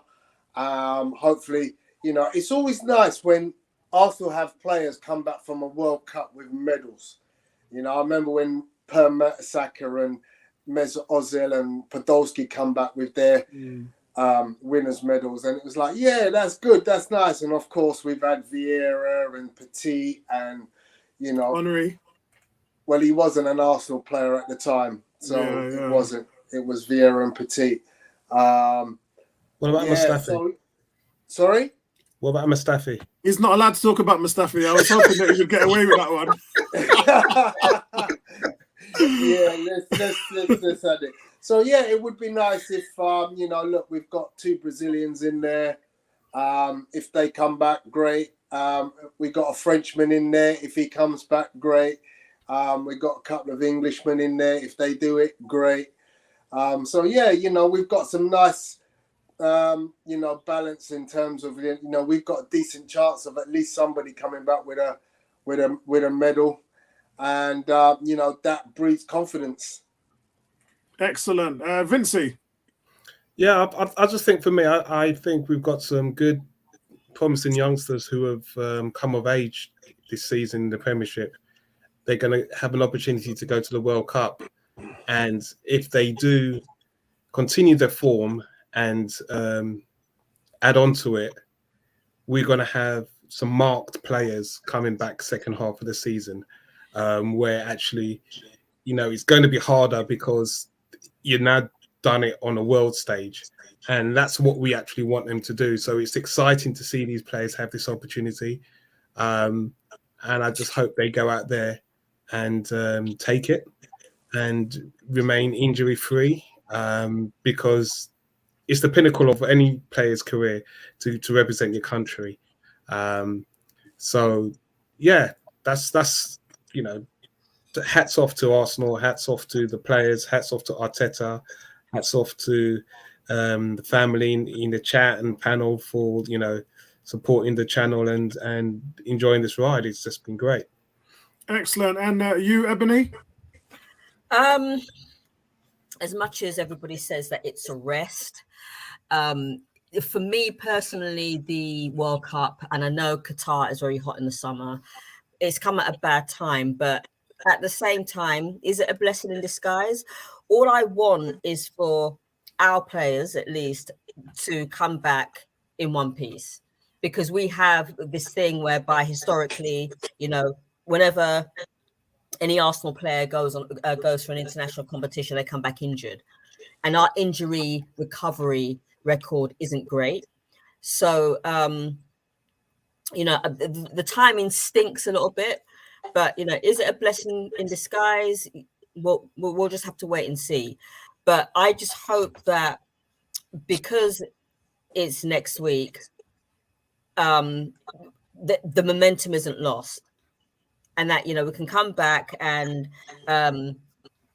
we won't have to wait too long for certain players to actually get their rhythm back, because Qatar, it's not that far away, but at the same time, players are going to be expected to rest after a major competition, and it also depends on which country they play for and how far their international team actually gets. So, for instance, if Brazil gets into the final, then there's potentially two players that will be out for weeks after, because they would need that rest. So, yeah, but onwards and upwards, and we'll be back on the 26th of December against West Ham at home, a game that I think we'll win. And but as I said, with regards to can Arsenal win the league, I'm not going to answer that until February, because we've got some tough games ahead. So I'm keeping my I'm going to kibber my mouth for until February. Excellent, guys. Excellent. So, guys, it's the final whistle here at 101 as well on the podcast, as well as the game. And it's a huge result for Arsenal. They seem to be putting these results up when it's, when the pressure's on them. It happened last week when the pressure was on us and we had to get it done when everybody else played before us. And then today, the same thing. Everybody else went before us and it was up to us with all the pressure on us. And everybody's watching. All of our rival fans are watching these games, hoping that we're going to drop points. We're now 5 points clear of Manchester City going into World Cup, the break. Title contenders, it certainly looks so. Speak to you guys later, man. Enjoy the rest of your weekend. Peace out.